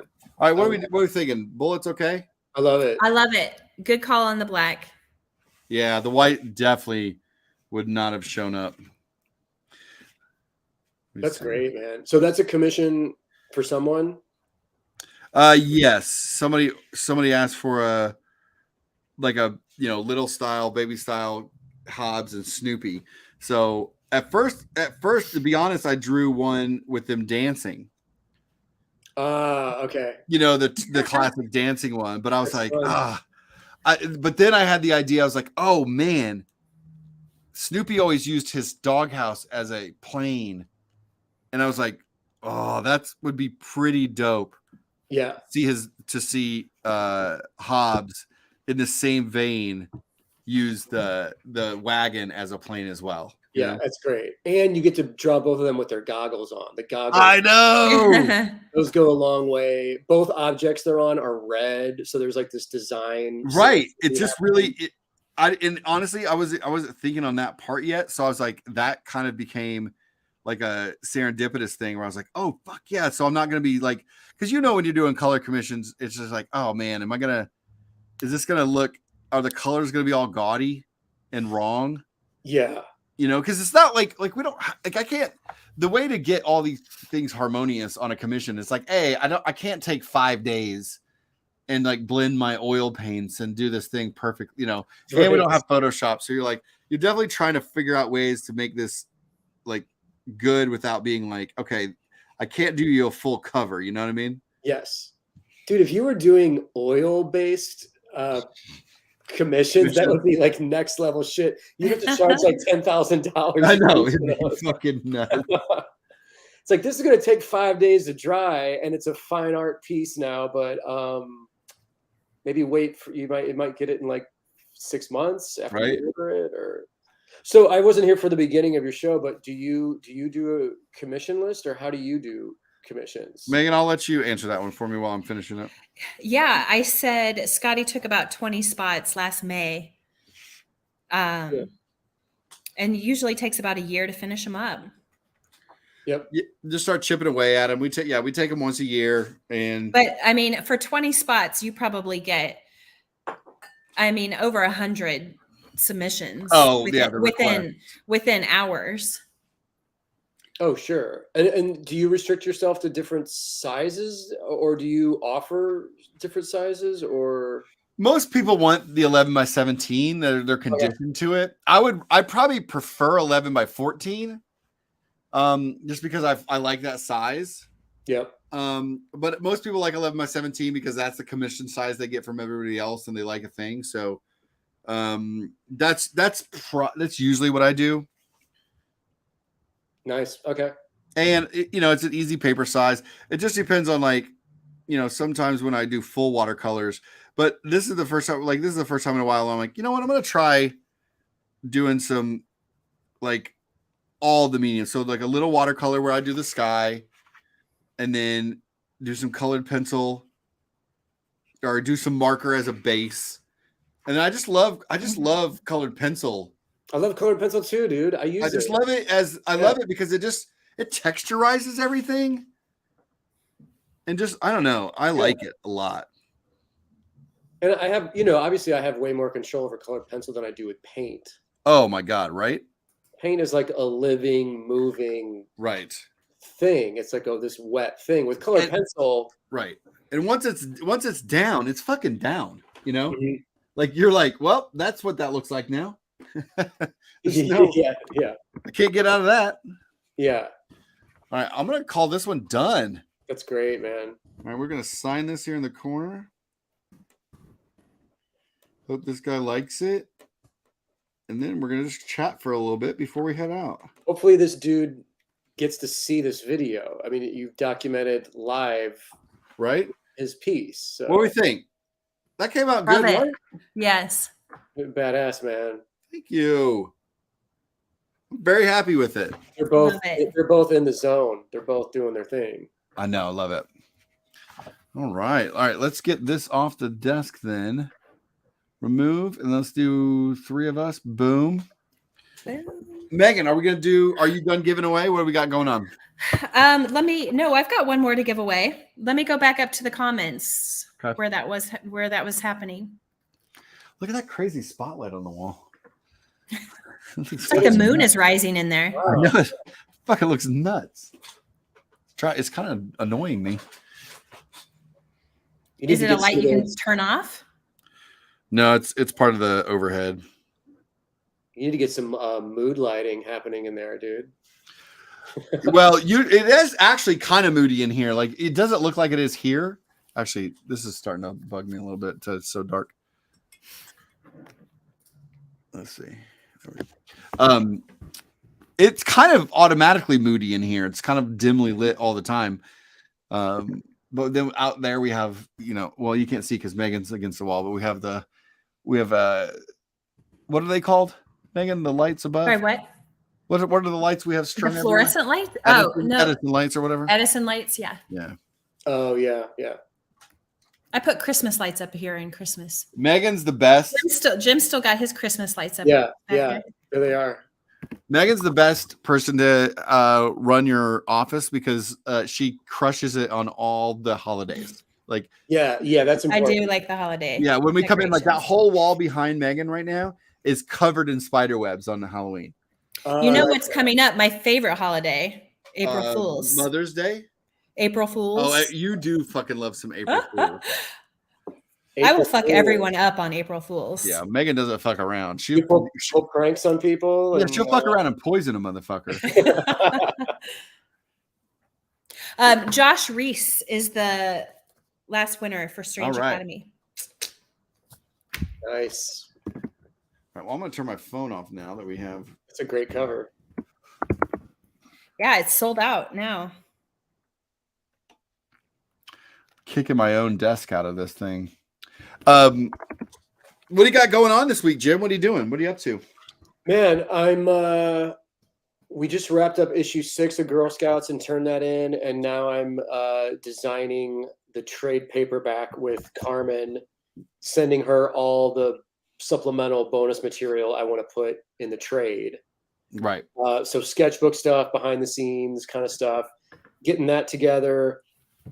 Finished my commissions, about to ship those out, and then I have 2 new projects, man, that are probably going to be happening that I can't say here, but I'll tell you like after or whatever, that could be like really, really cool. So, well, real quick, I want to take the chance to say how badass Carmen is.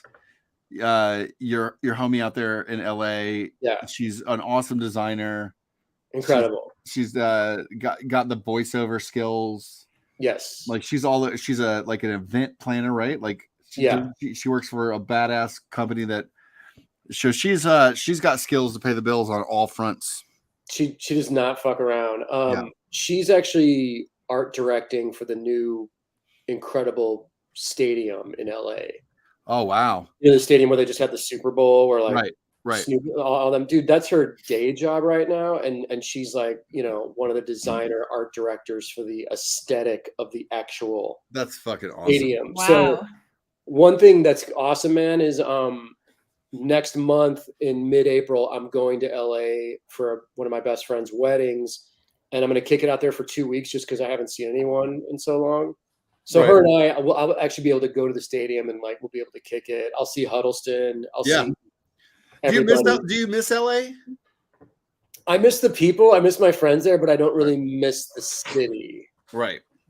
But most of my crew is still there, and I do miss them just because I had such a concentrated group of just badass, super talented people. Right. So we'll see. I don't know, man. I don't know if I'll move back there at some point or. Oh wow. Like probably just Kansas City. No big deal. Or KC, or my family. How long has it been since you've been to Kansas City? Good question. 5 or 6 years. Oh, it's probably for Comic-Con, that's not right? too long. It was for the Kansas City Art Institute. I did a visitor artist thing with Kyle and the illustration department there. So Kyle and I just had lunch today and started kicking around ideas for a new project. Nice. Yeah. Dude, is Twig on a schedule or like what is going on with that? Yeah, it's coming out in Megan. When's it come out? May 4th. May 4th. Oh shit. Okay, cool. Yeah, so it's on. We have 60 for issue number 1. You haven't number. Nobody knows this number yet. Yeah, nobody knows this yet. We have. I mean, you can say it. 61 retailer exclusive covers. Whoa. It's nuts. Like it. I don't know what. How do you even coordinate that? Like, well, that's all image, but we do the approvals. We approve everything. It's been I'm glad that side of the process is over because it's definitely been a process of. Wow. Yeah. 61 retailer exclusive covers, and we're not even one of them. We did a variant cover for all retailers, but yeah, we're blown away. It's nuts. That's amazing. Yeah, Holy we shit. cannot thank everybody enough for the fucking support. It's been crazy. Wow. Yeah, That's incredible. Kyle's got to be stoked. Kyle's he's pumped. stoked. He's really Yeah. excited. And So is that- because of that, we're like we had a lunch meeting today where we kind of like, all right, what's after this? You know? Right. Right. And is Twig a one shot, or is it We wrote it as one story, but like most of my projects, we always build them Yeah. to be able to be expanded. And it's a big fantasy world, so if we want to go beyond that, we can. But we're very much like want to do the next thing, you know. So Yeah. I threw him an idea that I've had sitting around in a folder for about 12 years. Oh wow. And have had different iterations of it over the years, and have been thinking about it. And as we were talking, I was like, I don't know, man, you might fit this. And he kind of like, ooh, so we might be digging something out of one of my crates, you know? I love that, dude. I have sketchbooks full of stuff that I'll still go back and reference every Right. now and then, just for a character design or just an idea. Or Right. it's important, I think, for artists to keep your ideas. Like, even if it's a shitty idea, you don't know if something Right. that will spawn a different idea or Yeah. I mean, you know, my image book, Bully Wars, which I did with Aaron Conley, that was a book that I had written and thumbnailed out, like a 130-page book 10 years ago. wow. And then but didn't get it right. Like I had a few things, I didn't get the bully of it all, because it was all about like trying to win a bully over and not just canceling him for life, right? Mhm. This was a 10-year-old idea, which is probably not too different than what we're probably dealing with today. Yeah, But yeah. and then along comes Aaron Conley, and I was like, we had one project that we came up with, and we were literally getting ready to start it, and then we talked on Friday about this idea with some kids and some monsters, and we were gung-ho on it. And we got off the phone Friday, went home. On Saturday, this show dropped on Netflix out of nowhere that nobody knew was coming, called Stranger Things. And a fucking little thing called yeah. And on Monday, I had to call Aaron and be like, well, we got to come up with a new idea. Like, because it was basically just a 90s, kids on bikes story in a small town with monsters. And I was like, fuck. Yeah. And we talked, and I was like, well, I do have this old story that's been sitting around that I really wanted to do, and I love it. And it was the Bully Wars. And because it was so long ago, I was able to like rethink about it and recalibrate it. And then we made Bully Wars with Aaron, and he's a genius. Dude, I love his art. He's It's so good. Yeah, it's so I good. just restocked Bully Wars, by the way. Oh yeah, It's back on the store. There's a big stack out there. I saw that. Yeah. So yeah, like he's awesome. he's so good, and it goes to what you were saying, Jim. Is like your idea might not be ready for prime time yet, but keep it and like circle back around, and you never know. Like all these half-baked, just random thoughts I've had over the years are still sitting in a folder on a file in my Dropbox, and all the doodles I've done or whatever. And then, like a day like today, we're calling like, what's next? I'm like, well, blah, blah, blah. Well, that reminds me of this thing I did. And I'm like, oh shit. Boom. Yeah. And we're kind of, you're back in business, Someone Frank's asking if you guys have actually worked together on a project, or We have. what's the closest?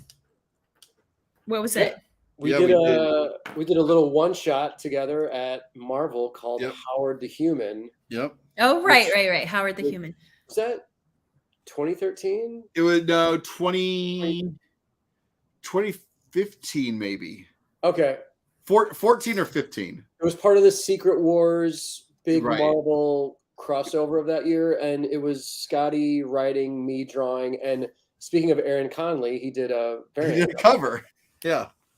So Yeah, it was so Jonathan Hickman had his big giant Secret Wars crossover event at Marvel, and at the retreats we went in for 3 days, and we had a giant whiteboard where we just were pitching, and we ended up having to do a spreadsheet on a computer and project it because we created about 180 titles over the course of 3 days. Holy shit.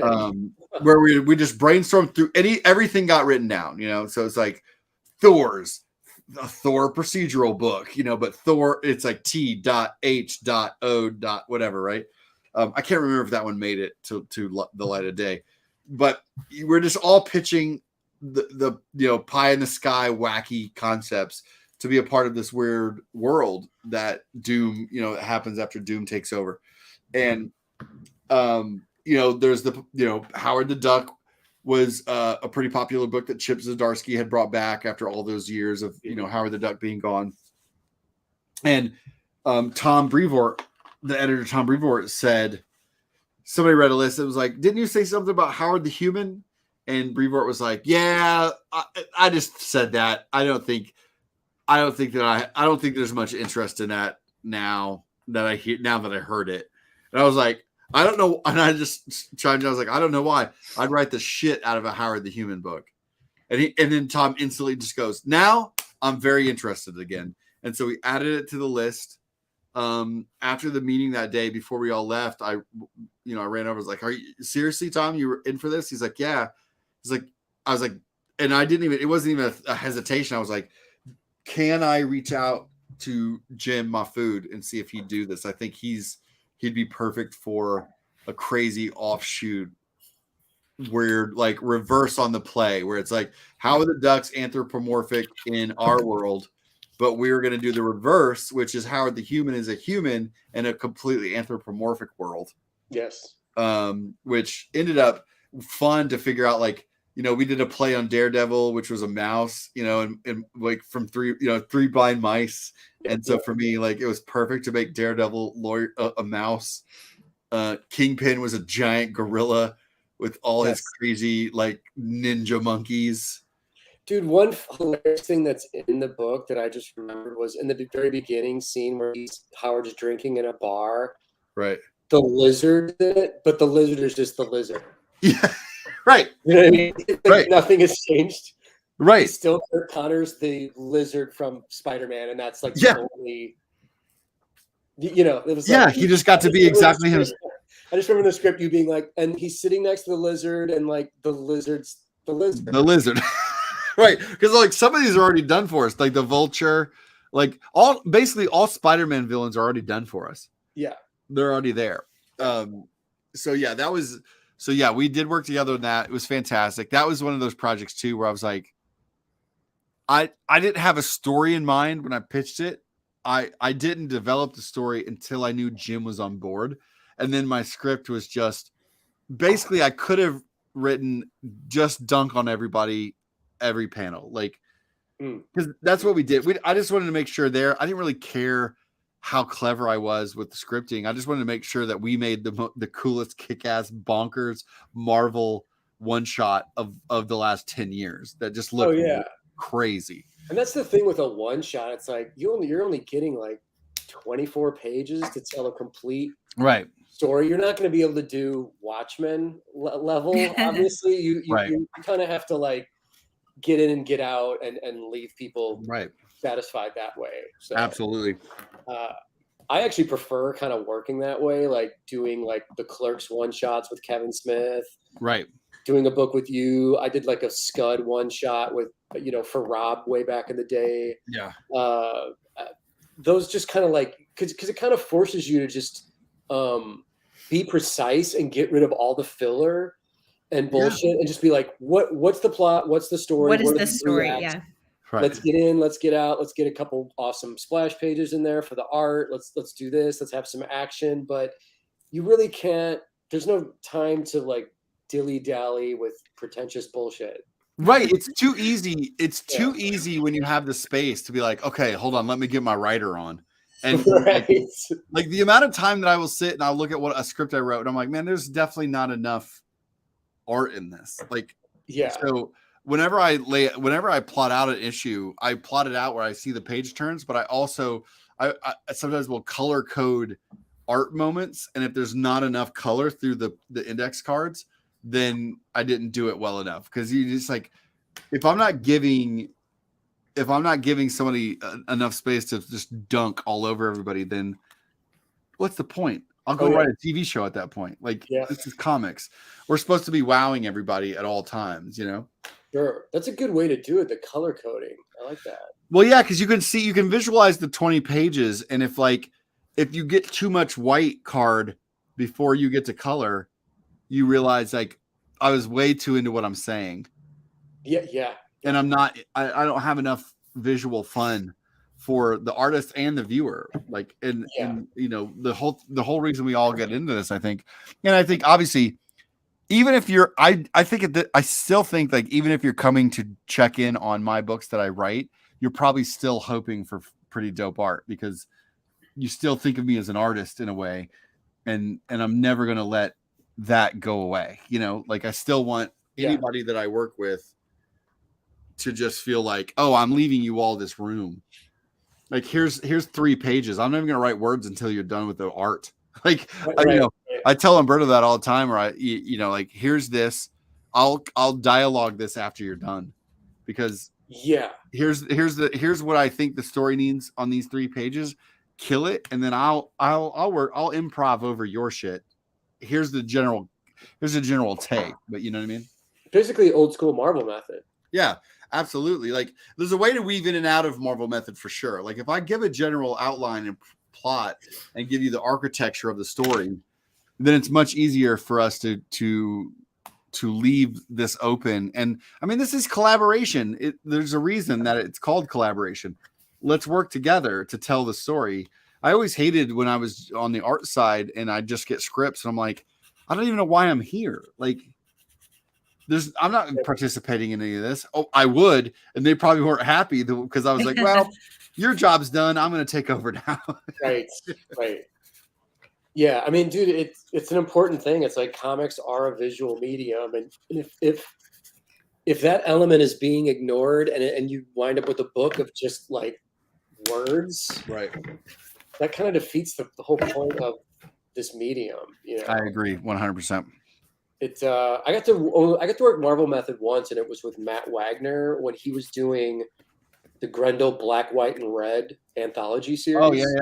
And he like catered each story toward each artist. So he was like, for me, he did obviously this kind of like graffiti writer gets in with the mob, and Grendel has to come in and like, you know, save his ass kind of thing. But he just sent me just the plot and was like, you have 12 pages or whatever, storyboard this, like do the layouts, pencil it, whatever you want to do, and then send it back to me, and I'll just script according to your That's awesome. Storytelling, your decisions. And then he's a storytelling master. So with my layouts, I sent it to him, but I was also like, can you give me your advice? Can you let me know where my pacing is at? And he's a master. So he's like, get rid of this panel, change this, add this, and then inked it all. And then it was, dude, there was no dialogue. It was just all scripted after the fact. It was awesome. It was cool. Well, that's where it comes in. Like I've always said, like one of my biggest strengths as a writer is that I'm an artist, because I know how to take, like, you know, before Aaron and I started Bully Wars, I just went and I just like flipped through Aaron's, you know, Sabertooth Swordsman a couple times, not reading it, just looking at it and looking at what he's strong at visually and what he likes to do and where I could challenge him, but also where I could let him just lay up in the pocket. And it's very easy to do. Like Nick Klein was the same way. I mean, I've been really close with Nick Klein for years. And on Deadpool, I took, you know, Scott Hepburn and Nick Klein. And I just looked through their previous work a ton and was like, okay. So I had to write Deadpool, but I wrote Deadpool for 2 people. So I literally wrote Deadpool for 2 people. Like, I couldn't write the same book for both of my rotating artists. They're not the same. So Nick has a very strong visual language where he has a specific shot he likes to do. He's definitely good at these things. And then same with Scott Hepburn. Scott Hepburn's very kinetic, and there's going to be a lot of this. So it's like, it's easy for me to memorize that because of what we've been doing for so long visually on paper. And I understand what's spatially possible on a piece of paper. Like, that's the toughest challenge I think writers have, is not understanding the difficulties of what's being asked of an artist sometimes, of like, hey, you can't have 32 characters in 7 panel page, I like, know, man. and then have each of them talk in every panel. Like Unless that's it's George Perez drawing the book. yeah, that's true. Like, he was the only artist that he's like, I can draw 100 characters on a page. Right. It's like, no, yeah, you can do that, but no one else. The rest of us are lost. Yes. Yeah. Do you guys find yourself writing to the artist? Like, Skottie, how much would you write differently for Umberto versus Jorge? Oh, for sure. Like, I'm definitely gonna write differently for Knowing what their strengths are, or what. Yeah. I'm curious, if you were writing one book, would you send it to them both differently? I mean, Jorge and Umberto are an interesting case because I find them to have very similar skill set. I was gonna say they're kind of similar. Yeah, so those two Yeah. I would not, probably, because their skill set's so strong that they can literally do anything. Like, there's no shot, no thing that either one of them can accomplish better than what was in my head. So, but yes, it's the reason that like if Jim and I were doing Strange Academy, it would be a very different written Okay, book. great. Like we would be doing a very different book because Jim and I have a different visual. Like even if I wrote Middle West, like I wrote Middle West for Jorge, and people were like, "Well, that's a really personal story for you. Why didn't you draw it?" I was like, "Because I wouldn't have been able to draw the story that I wanted to write. Jorge could. I would have changed the story to fit my art, which wouldn't have furthered my story." Yep. And that's where it is like sometimes you just got to know, like, I know the kind of tones and stories I'm suited for, and they're not going to be for every story I want to tell.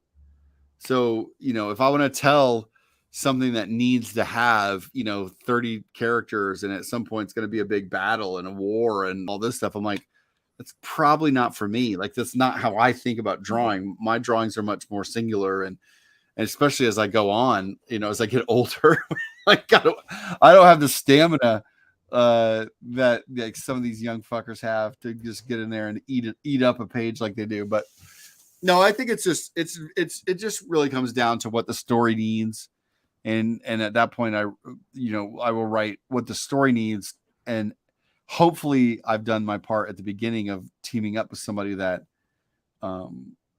I don't even have to think about how to write for them. I trust them 100%. Like, and Jim will tell you, like, on most of my scripts, I don't go into crazy panel detail. I'm like, on Black Cat, on Howard, on Black Cat, on Howard, because I know Jim knows what expressions needed. Like, I don't need to be like, okay, the mouth is slightly curved up on the left because it's like, once I set one establishing scene where it's like, okay, they're in this area, then past that it's like on A, on B, on A, on B, on B, on B, and then whatever flavor shit you want to add in there. If you want somebody drinking coffee while they're doing it, which that's the stuff that I always did. I always added that. Like, people would be like, I'm like, well, I'm not just gonna have them sitting here. I'll have them doing something while they're doing it. Yeah. Yep. I remember this hasn't happened to me, but I remember when Mike Huddleston was working on a project once, and the writer was giving him like the camera angles in the panel description. Oh, sure. And Mike's like, I'm not listening to any of this. I'm a good enough. That's not what I do. I'm a good enough storyteller. He's like, I know how to, like, no one needs to give me stage direction. Like this. Right. The only time I ever do that is if literally it hinges on a joke. Like, yeah. Like if I need the camera to be sitting on the ground, It's setting up something. if I need the camera sitting on the ground looking in a certain way because that's how the joke's gonna land, that's it. But other than that, I'm like, again, you don't want to force anybody into styles that they're not naturally skilled at. Right. We all of us know our 5 panels that we're good at. Like, and we're gonna cycle through those motherfuckers a million times. If all of a sudden you're like, do this, I'm like, well, I'm not gonna do that. Like, that's not my jam. Megan, do we have it's 7? We've been going for 2 hours. I know. Do you have anything that we need to cover before we head out? No, we did it all. We got Jim, some anything? giveaways done, and Yeah, we did. How many giveaways did we do, Megan? we did 3. Dang, we're crushing it. Jim, anything you want to pump before we head out today? Guys, Girl Scouts, creator-owned indie comics at their finest. The first 5 issues are at your local comic shop.